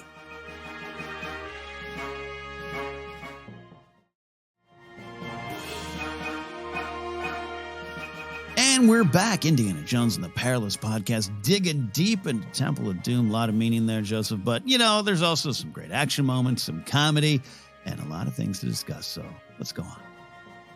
Yeah. I love discussing the big ideas, but I also really like we do with Star Wars, wanted to take a step back and go, the big ideas are part of the point, but also, and I think maybe even more with Indiana Jones, the point is the action and the comedy. The point is to put people on a wild, dangerous county fair roller coaster. So want to be sure to celebrate those. Where do you start with action moments? I said in the overall episode, I absolutely have to start with Club Obi-Wan. And the nice thing is there's so much there to it that you and I could probably spend the entire sequence here talking about it, right? Like Mhm. it is the Bond vibes. It's the anything goes vibes, but I love that it's so vibe wise, I think similar to indie. It's indie, but it's just so different, right? It's indie, in that white coat. We're so used to it. I love later on when he kind of switches into his stuff and he's back and he's on the plane and and she has a great moment there too. But I just love that but the way it's shot, the way it's put together. And again, this is 84, so maybe now you've grown up and you've seen a lot of these beats elsewhere. And again, Spielberg and Lucas clearly pulled from other beats they grew up with as well. But that's just how it works. So Mhm. kicking the antidote, just missing it, reaching it, all that stuff works so well for me. And it still holds up and it's still shot so beautifully. One of my favorite things is that lazy Susan exchange. Just that. Yes. It's so great. And you mentioned the the gunshots hidden with the pops of the champagne. It's a beautiful sequence. It is an absolute celebration Mhm. of adventure serial turned to 11, Mhm. and then that knob broken off and turned to another machine, and then turn that one to Yeah. 11. It really is them looking at, like, the adventure serials and going like, "What if we just did that absolutely Mhm. fast, explosive, as big as possible?" The one problem becomes a bigger problem, Mhm. becomes another different problem. And the fact that you get a little bit of breathing room, but it really is from Kate Capshaw singing "Anything Goes" all the way to when they're on that raft. Mhm. That's, slowly, slowing down only to be surrounded Mm. by, people that they don't know yet. Yeah. Um, that whole thing is the intro, and it has the absolute great cliffhanger out of the frying pan into the fire vibe. So, like, for me, it's like it's the whole thing. Mhm. um, but I also specifically love Club Obi-Wan. It is the aesthetic. I love Tin Pan Alley era music. Mhm. I love Bond. I love Casablanca, and it's got all those vibes going on in there. Um, but it's also like the darkness doesn't just come once you get into cultists removing hearts. Mhm. Like this gets real dark real quick. Mhm. Mhm. The lazy Susan thing is so great, and Mhm. the tagline for this movie should have been, "If adventure could have a name, it must be Lazy Susan." Uh, it's all really well done, but there's the moments I wrote down are the ones that are like, damn, Mhm.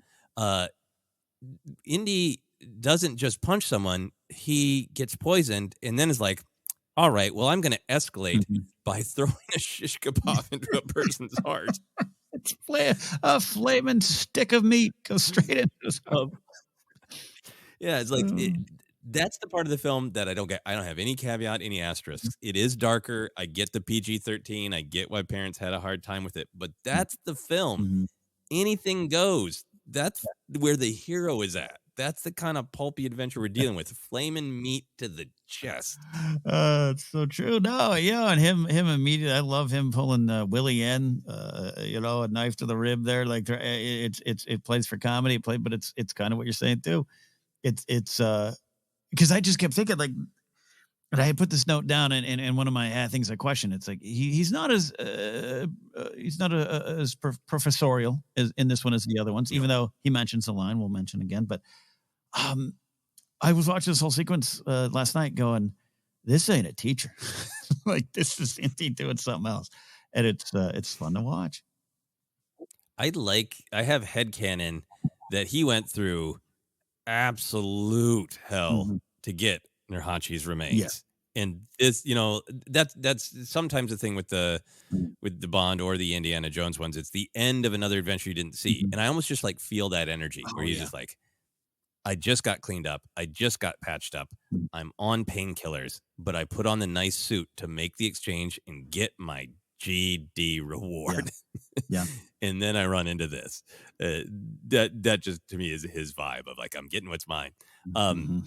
Also in this sequence, it's just it's so inventive and well done. The that contrast between sophistication and brutality, where eventually the violence erupts and everyone's screaming, and Indy's trying to get the antidote. She's trying to get the diamond. Mm. The ice mixing with the diamonds. It's phenomenal. Mhm. I just think it is up there with one of the greatest action scenes in the Indiana Jones canon for me. Well, I love what you said in all the movies have that. I actually really love Crystal Skull's opening. I love them all. They don't miss. None of them miss for me. This one might in the end of the day be the favorite because of what you just said. It definitely feels like the third act of a movie we didn't see. Mhm. And not that we ever will, and I don't want to know. But yeah, that's the joy of this scene too. An audience. There's an audience in this theater, and we just walked into it, waiting for our movie to start. Yeah. Yeah, absolutely. And one other moment in here that I wrote down, I don't know that I'm saying it's my favorite. Mhm. You know what? I'm not going to say it's my favorite. I just think it's notable because it again goes to the tone of the film. The shtick of "whoops, I punched someone I didn't mean to" is old hat. Full on, the hero in the first few minutes of the film just absolutely hammering a cigarette girl. Like, maybe it's a statement on tobacco. I don't think so. But right? So glad you put that down because I've known that. Again, I've known this. I didn't watch this last night and go, wow, I've never seen that. There wasn't one moment. I just have processed it differently over the years. I don't want to say enjoyed that. It seems weird to say that, but it was a fun moment. Yeah, it's if the idea is he's James Bond, but he really bleeds, he's really not perfect, he often fails, he's cool as hell, but then when you actually look at his track record, his success record is low. Mm-hmm. Like it's taking that to the next level of like he thinks he thinks death is right behind him, and he turns around and punches an entirely innocent person. It's yeah. Yeah. So love everything about it. You're right. We could go on about Club Obi-Wan, and I do love that it is Club Obi-Wan. Mm-hmm. Nothing even remotely subtle about it. But moving on from that, what are some of your other favorite action We moments? got to go to the inflatable raft and Nice. all that stuff. We got to go there because here's the thing. I like it. I've always liked it. It was crazy as a kid. You see again. I say you see the body dummies, not even the stunt doubles. That you can see how they put it together, all that kind of stuff. The blue green screen isn't as good. Oh, got it. I do like the sequence. I think it's a signature indie sequence.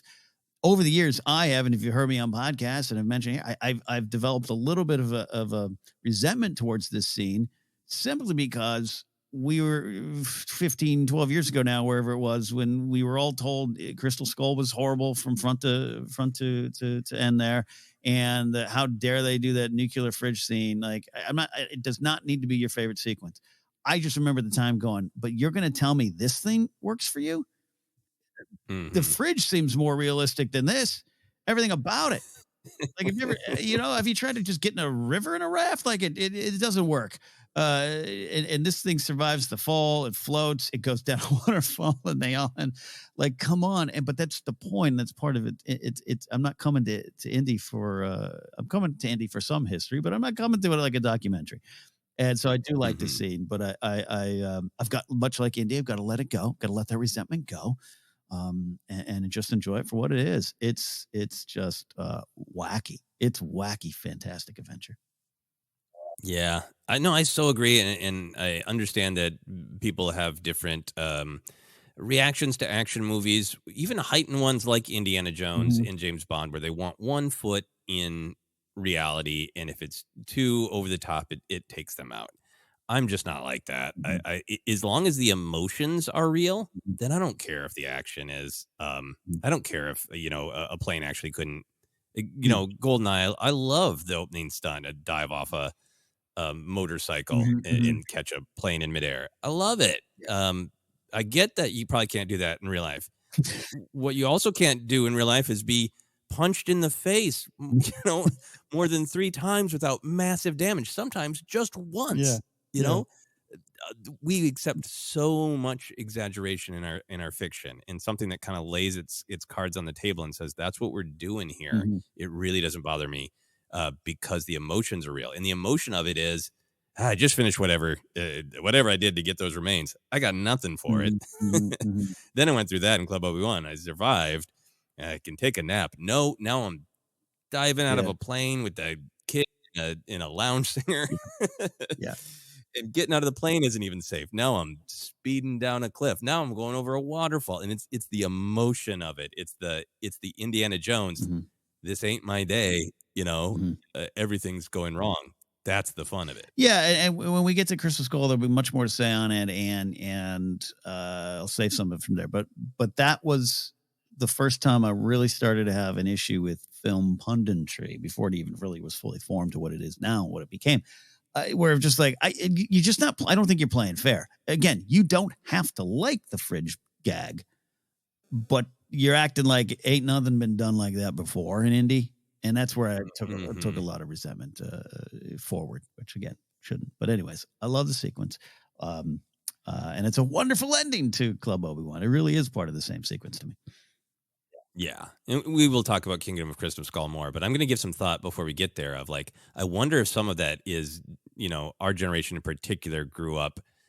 We didn't grow up with constant warnings and scary films about don't jump out of a plane on a Yeah. raft, but we were endlessly educated about nuclear war is probably going to happen and there's nothing you can do about it. Get ready to see your neighborhood turn to dust. Yeah. Anyway, like it's a big part, I think, of the psyche of our generation. I really agree with it. As someone who had to get under those tables in a training session in school too. Right. Mm-hmm. Yeah. It was so it was like we might all be wiped off. So you know what? Go enjoy Temple of Doom. The raft is fun.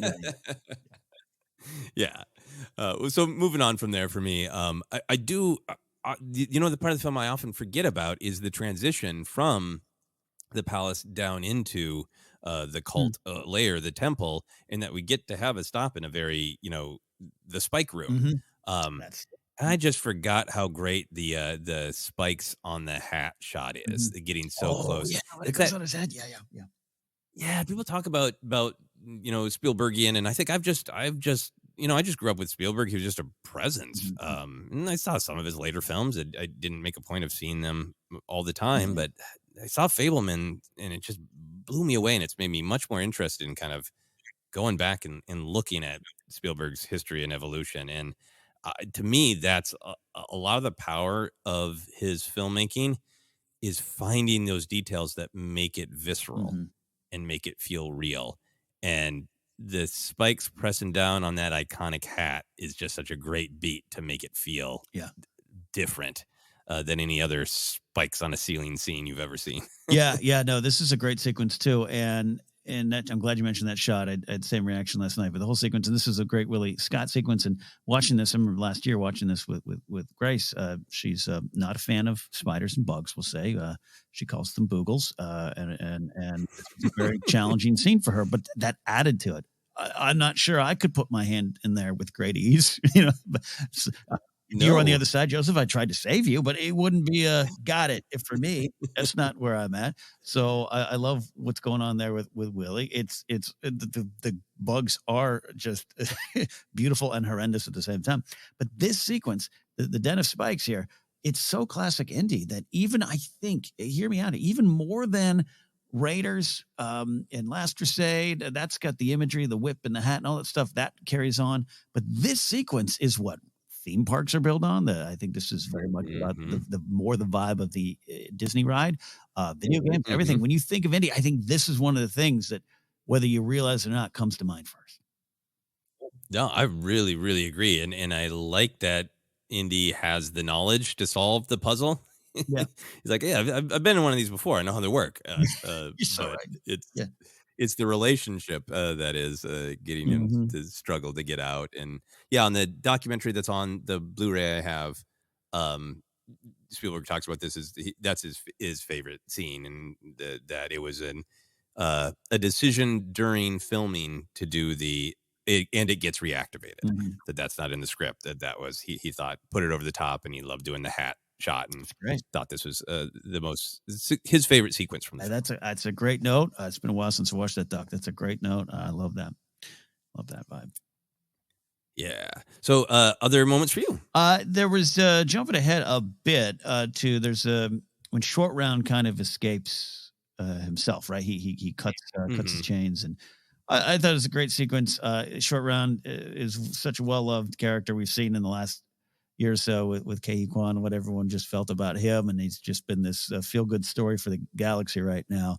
But that all comes from the energy of this kid, keeping up with Indy and rescuing himself, and some comedy's taken from it. But I love it, and it's the pilot for the Short Round show that people want. I count me in. I'll sign that petition. Yeah. So I just love that little moment here. Short Round escapes. Yeah, no, that was one of those moments that really made me feel like, okay, this is, it's the plot mechanics of, we got to get him out there to help save Indy. But it really is him, being what we're told he is an orphan that's been on his own since 4, being resourceful as hell. But it's a real, I don't know, I'm making this up as I go. I'm just like, I don't know, I'm not going to accept this. Yeah. Like, it is Indy. It's the same mood as Indy going after the caravan to get the Ark back. Yeah. Like, I got no plan, but this is unacceptable. Yeah. You know, Yeah. the sort of what truck attitude is there? Like chain, Mm-hmm. bleep this chain, and the scampering up is it's great. Yeah. Love that. Love it. Yeah. I think the whole sequence where India has been freed of the mind control, Mm-hmm. and Indy and Short Round and Willie are all kind of working together to escape. Mm-hmm.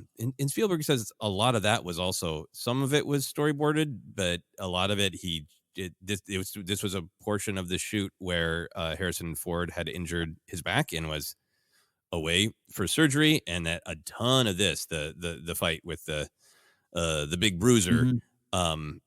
was shot with a double and a sense of invention and fun Mm-hmm. from Spielberg. But as dark as it is and as hard as it is to watch, kids wail on each Mm-hmm. other, and Zalem Singh, having blood trail from his mouth. That's dark. That's hard. I get it. That's right. I do like I like the mirroring. Mm-hmm. I like the Indies in the position of just like, I'm just being pummeled again. And it's Short Round. Mm-hmm. Mm-hmm. Who's like, I see what the actual problem is. I'll go address it. I really love that angle on that fight, and there's so much to that fight. It's part of the how can we make Pat Roach die in horrible ways tradition. Which I will say, so Pat Roach, rest in peace. It's such an indie tradition, the German mechanic and all that stuff. He is in brownface in this, and I think that's one of the things that you look back and go, oh well, But so I want to throw that out there. But I love everything about that. There's some comedy in that fight too. Oh yeah, I love the short round. Oh, thank you. Yeah, I think asterisks aplenty. Good asterisk on Pat Roach. The voodoo thing, which is so the algorithms on Facebook and Instagram have my number. They know that I like toys, and they know that I like Star Wars and Indiana Jones. And so like almost every time I go on Facebook right now, I get an ad for the Disney stores selling the Indy doll with needle. Oh, wow. Yeah.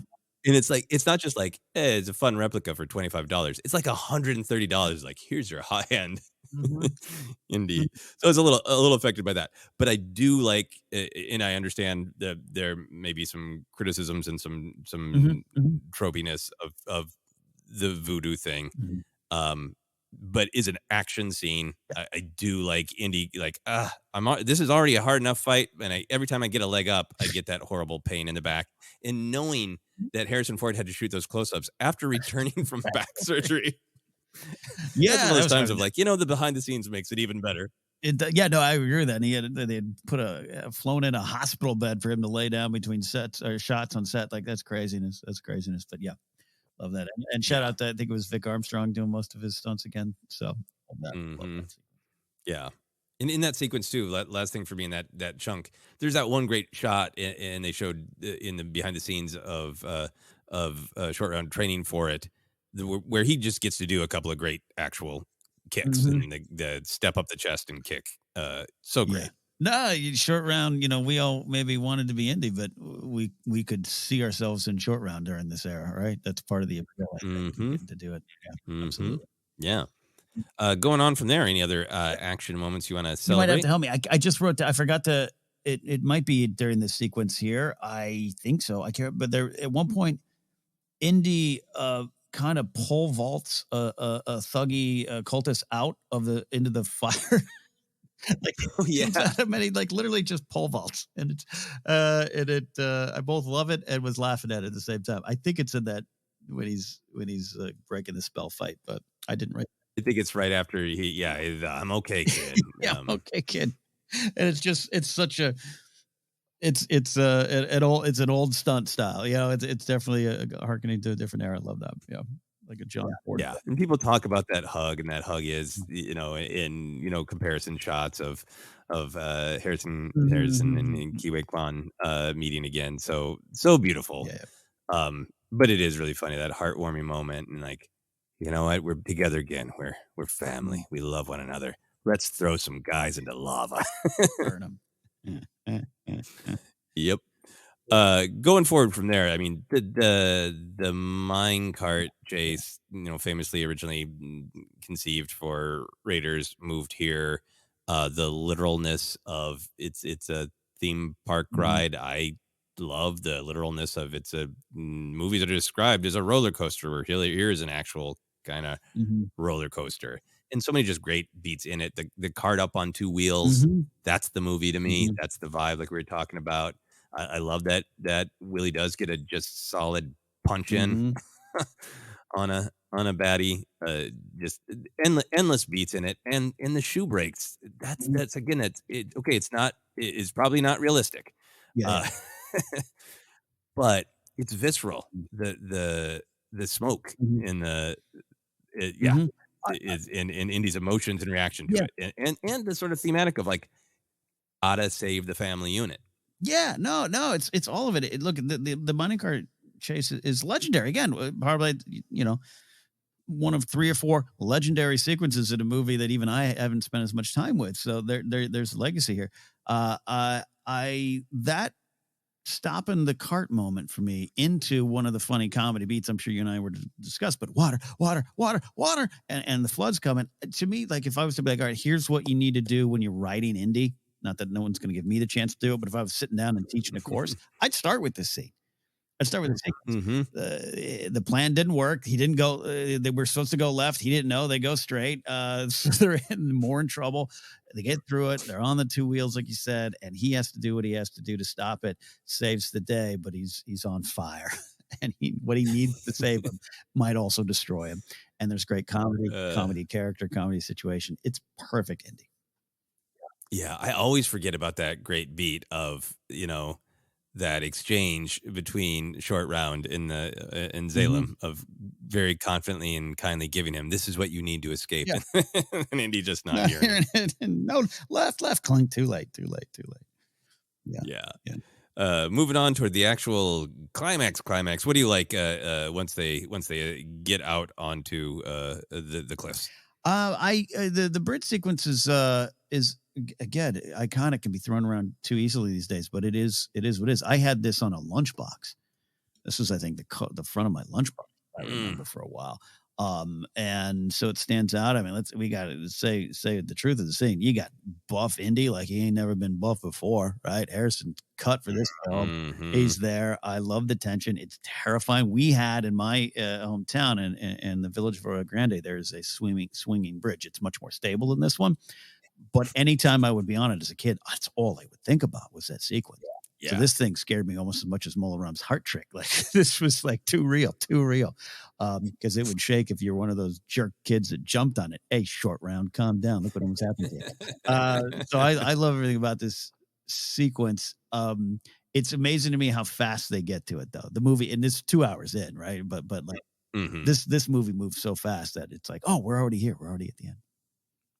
Yeah, yeah. I mean, it does move fast, but I also sometimes forget, like, they get down to the Mm-hmm. temple, and then it's just you're just You're in there. it, that there's not really like there's not cutting away to a slower B story. Yeah, which is why it It's works. just That you're the in it. British captain and Cheddar Law, they could have done more. Yeah, you absolutely could have done more, but you didn't need it. You didn't need it. This was a straight line. Yeah. It is the bridge scene in Look is iconic. That's one of the most famous shots of Indiana Mhm. Jones. Shirtless, sweaty, Mhm. with a sword running at you on a rope bridge, Yeah. right? That's iconic image. In the bridge chop is so great. That is classic Mhm. Indiana Jones of it's there's kind of like this there's always an option, Mhm. and sometimes the option is to do the over the top thing that the other person wouldn't consider doing, Right. and I think that's one of the things that elevates the action. It isn't just he punches and shoots better; it's he does bonkers things like the bridge chop. Yeah. So I love it. Yeah, absolutely. Absolutely. Yeah, and my final over the top beat. I mean, I do love the actual solution of him saying you betrayed Shiva and setting off the Hmm. righteous Yeah, yeah. power of the stones. That's great. But I also like that before that, Molaram tries to do the hard thing to Indy, and Indy punches Molaram with Molaram's fist is pretty great too. I'm like, look, man, of all the things that are unrealistic indie, that might be the most of getting that much power that close with someone's fist. But yeah, love it. Yep. All right, we spent a chunk of time on action. I wrote down a lot for comedy, but I'm sure we will have some overlap. So, what are your favorite comedy moments? I mean, going back to Club Obi-Wan, so we don't need to spend too much time with it, but just a straight up slapstick pursuit of the diamond and the antidote coming out of this Busby Berkeley, moment for Lucas Spielberg to have the dreams, making that and a Bond film at the same time. Like I said, over time, it's been seen. It had already been seen in film and everything, but it's been seen maybe more, and it just becomes part of our pop culture fabric. But I watch it as it is and as it would have been received in '84, and I love it. It's some great comedy. Yeah. No, I would definitely agree. I think for me, one of my favorite beats of comedy in the beginning is when Willie Scott is at first like, ooh, wow, okay, glamorous song singer, and that little stumble in the dance is such a great moment that lets you know what you're in for. Of like, oh, this is not going to be all sophistication and perfection. Love that. Yeah, one of the moments. There's another moment I love with her when the diamond comes out and it's turned on the table to Indy, and she looks at it and she goes, "Oh wow!" Like as if she was getting at, or just, "Oh, you had this beauty." I love that. Yeah, really great. I know it's a famous line, an infamous line. I don't know if people quote it because they love it or quote it to make fun of it, but I actually do like "No Time for Love." Oh yeah, no, come on. His lines are classic, and I guess the playgrounds of America in '84 and '85 might have been slightly problematic if we were all quoting Short Round as he sounded, be carefully, but that line, "Okie dokie, Mr. Jones, hold on to your potatoes," is, I mean, yes, come on, love that stuff there. Yeah. Yeah, I mean, I think we have expressed it, but just to be clear, like the Short Round is a huge part of this film. That his absolute charm and just amazing acting chops is a huge part of what's successful about this film. And his introduction is so great. Of like, now there's a child. He's got the blocks on his feet to drive, and blocks. Yeah, and again, it's one of those like, wow, yeah, this is we're throwing elbows here. This is Indy's escape.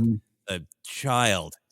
Yeah, it's perhaps that's his getaway driver as a child. Yeah, it's my especially with what you're coming out of, and yes, prequel, I get it, but you're coming out of out of Raiders into this, and every choice was different, was truly different. And I'm even celebrating that more now than I ever have. I love that and like Kieran Culkin in Father of the Bride, the Steve Martin, Kimberly Williams, Diane Keaton version, where Kieran Culkin has a moment where he's valeting cars and there's just pure joy on this 8-year-old driving a car. It was that and this Short Round moment that for me were some of my favorite kids stuck in cars driving moments on film. That'd be a fun movie night. Yeah. One of my very favorite beats in this entire film is the nice try, Lao She, and then closing the door and seeing Lao She's name on the plane. So it's one of the greatest. Indiana Jones seems so cool, but he's just flubbing his dub. Yeah, I love that. I love that you said that. You got Aykroyd as Weber doing this over the top British accent. I love that cameo. And then as a kid, I'd tell you what, it might have been in high school when I first picked that up. Because again, I did not watch this film as much. I probably just didn't want to put it on and have my mom be like, "I told you never to watch that again." That might have been part of the problem in the late '80s, to be honest. But I wasn't until I did not as a kid in the theater pick that up, and I don't know if I'm meant to, but I think it's quintessential indie. Yeah, no, and I think that's another beat where I feel like there is this very purpose-driven contrast between the sophistication and the reality. That the joke there, that Dan Aykroyd's character is playing like a fine travel agent, a concierge who is trying to book you on the best available flight. And like, come on, you mean throw in the back of a deadly cargo plane? It's absolutely right. You're right. His actual words are right. Like, this is all I can find. Yeah, absolutely. Yeah, but trying to play it up like there are some problems with the accommodations, but yeah, great stuff.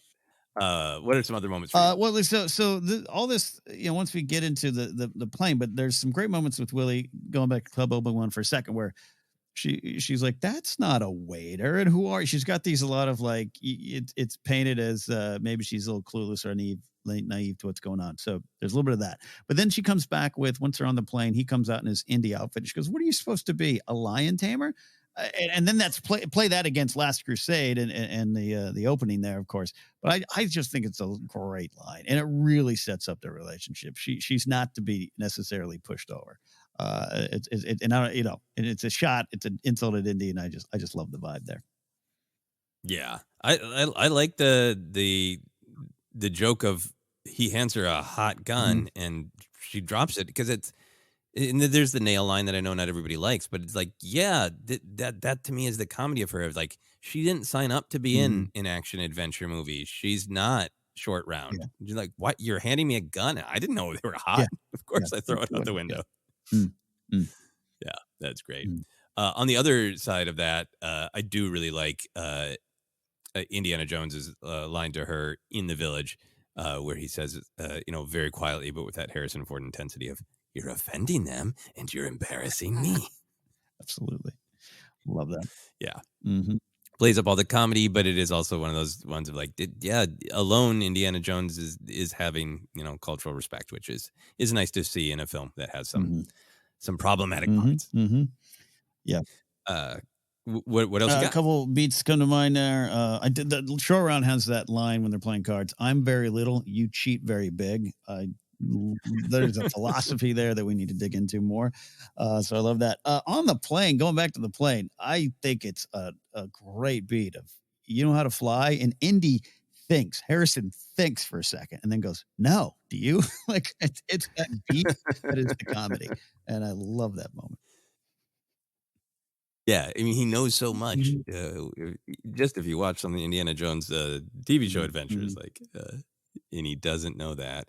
I think it is probably one of the sequences that people don't like and has too much screaming. But I actually really do like the camping scene where Indy and Short Round are, they're having fun playing cards. They understand this world, this environment, and she doesn't. The vampire bat towel bit is funny. Like they say in the behind the scenes, like, those are fruit bats. Yeah. The vampire bats are teeny tiny. Even that is heightened and pulpy. Those giant things, vampire bats. Yeah. I like the towel beat, and I like is somebody who would probably be more Willie Scott camping than Indy or Short Round. I like it. No, I'm with you on that there too. Love that there. I love going. If I can jump to the Pat Roach fight again, it's gruesome, much like the Raiders fight. But then he throws the sledgehammer and it just hits someone with a comedic pop. Like, what? Again, a reminder of what we're watching. There's a very funny cut to that in that behind the scenes where they're talking about, like, we knew we wanted it to be a balance of dark and comedy, but we just didn't see as we were working on it that the dark didn't have enough comedy to balance it. They show that shot. That's hilarious.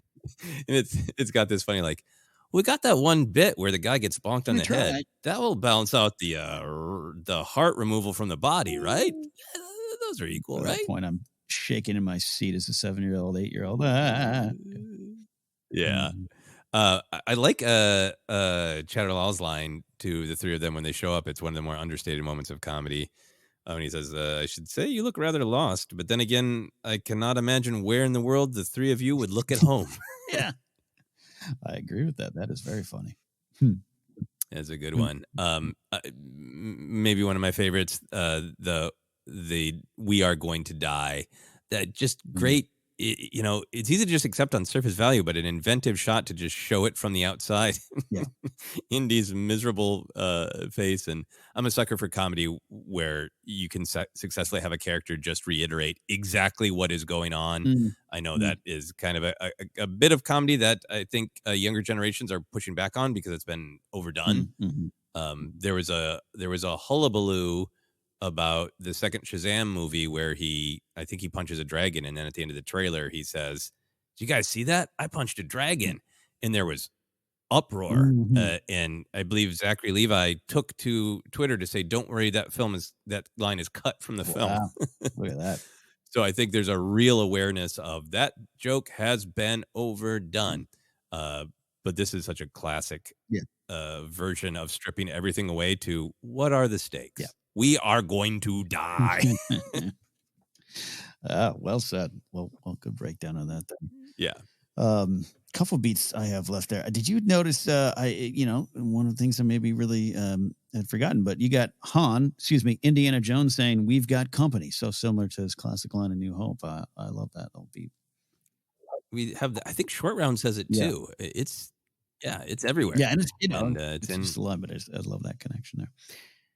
yeah, And then it's great. yeah, my final one is on the bridge. You forget little swear word from Indy of oh shit. And that might have been why I was more in trouble for seeing the movie. Did you hear a naughty swear word? I never heard that anywhere Mhm. else. Just in Temple of Doom. Yeah. No, that is great. It's very honest. But there two last ones for me. I can't remember exactly what place Willie says it, but it's one of the Willie lines that I think is legitimately funny and well delivered. Of I'm not going to have nice things to say about this place when I get back. Like it's still like she's going to look it up on TripAdvisor and be like, Cultist Temple, 1 star. Is that the first recorded Karen joke in history? Is that what you're suggesting? Quite possibly. And my last one is also a Willie Scott. I know for a lot of people, they're probably not on board, but when she processes what Indy's going to do with the bridge in that first, oh my God. I love that moment.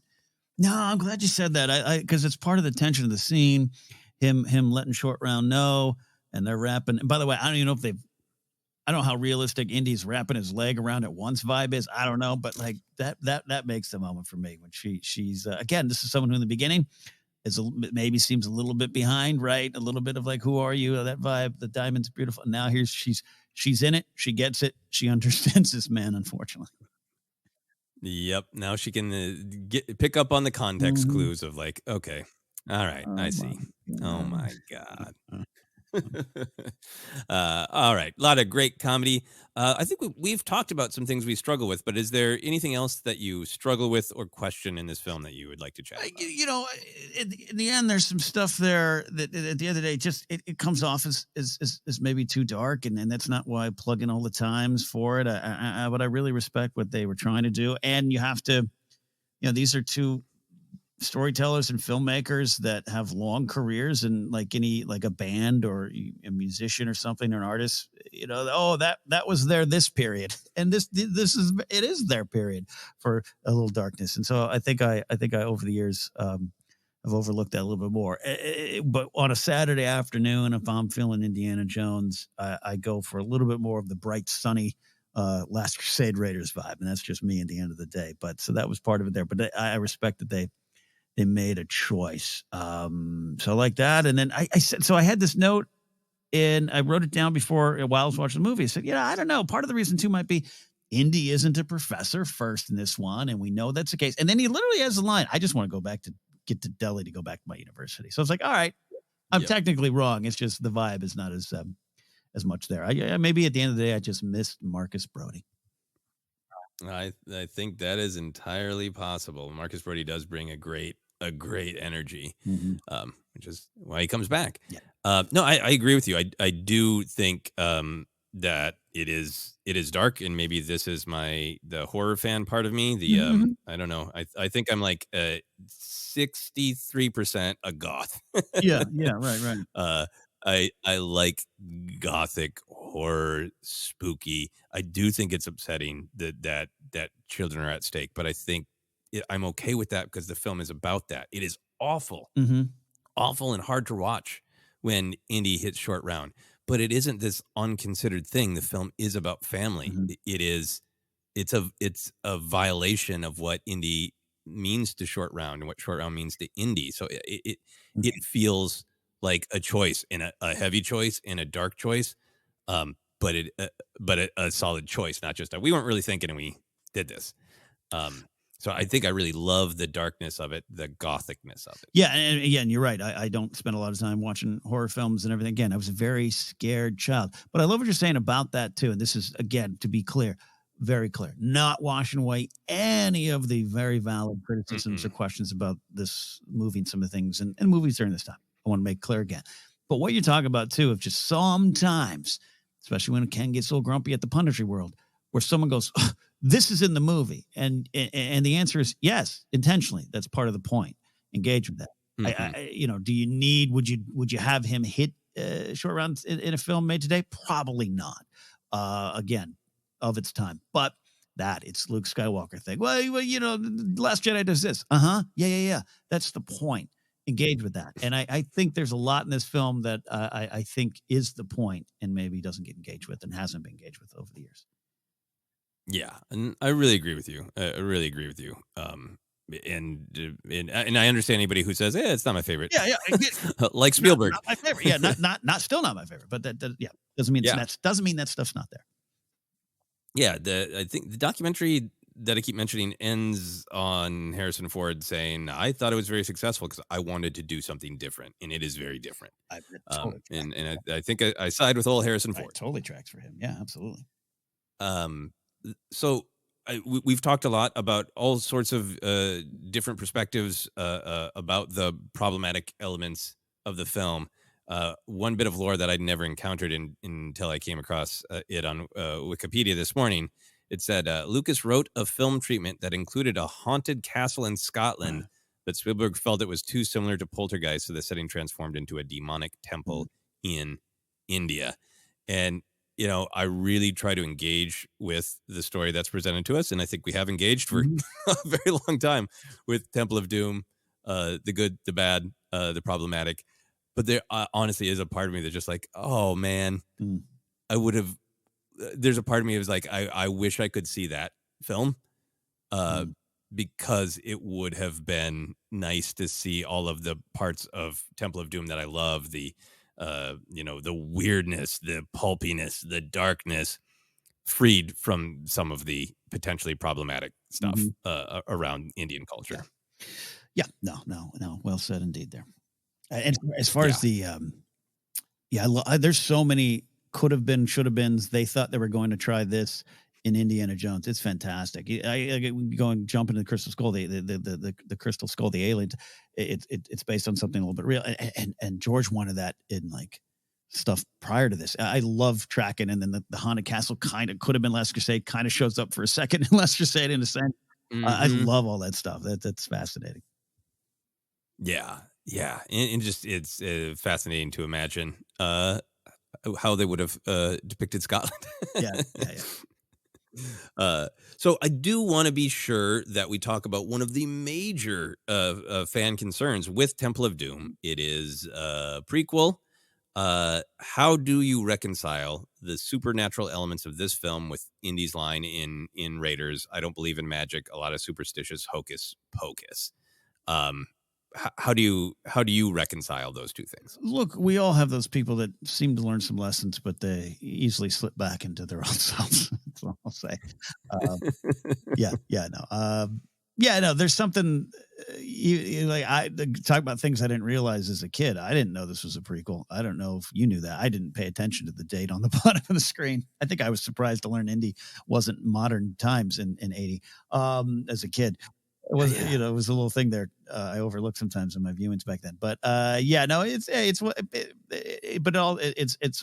Spielberg, but it tracks for George. It tracks for George. We're just like, no, this is what we say, is what we do. But anyways, how do I reconcile it? I try, and that's where I land. Yeah, no, I mean, I think a lot of us in the Star Wars community at this point like the reality that the remembrances that Leia has of her mother Padme in Return of the Jedi are glimpses through the Force. I think a lot of people, not everybody, have embraced that, but for a long time that was but she said, Leia says she dies when I was very young. Like, technically that's true. Right. Just after you were born. It does seem like Filoni said about the Clone Wars. George likes prequels. Yeah. But for me, I go to a very similar place for you is you. I feel like I can embrace it as Indiana Jones getting back from this adventure, getting back to grounded reality. He's wearing tweed and Yeah. teaching classes and holding office hours and sitting in his office with a bottle going, what all did I see? Mm-hmm. I saw a heart from far away. That could have been. Yeah. That could have been something. And I was drugged. They poured something in my mouth. I was drugged. I was drugged. Yeah, that's an drugged. excellent point. That's an excellent point. Ooh, that's a good one. That's a good one. Yeah, and like there's a lot of things that you could be drugged by. Who knows? I mean, I think the biggest thing for me is him knowingly having read the warning in the secret tunnel about do not betray Shiva, and saying you betrayed Shiva, in igniting the flames. That's the one where I think he's maybe something. Nah, I don't know. Like a professor, he and the professor Roy Hinckley, I believe, on Gilligan's Island, is his actual name. They're the same. There's always an answer, and even when they get some proof that it's more than what they know, they're always going to go back to what they're taught and what they teach. He is shaking the bag, so it is possible that a substance that ignites was being given friction, and it ignited. Yeah, you know.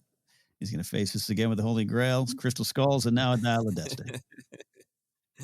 Excellent. Well, we're going to head toward wrapping up.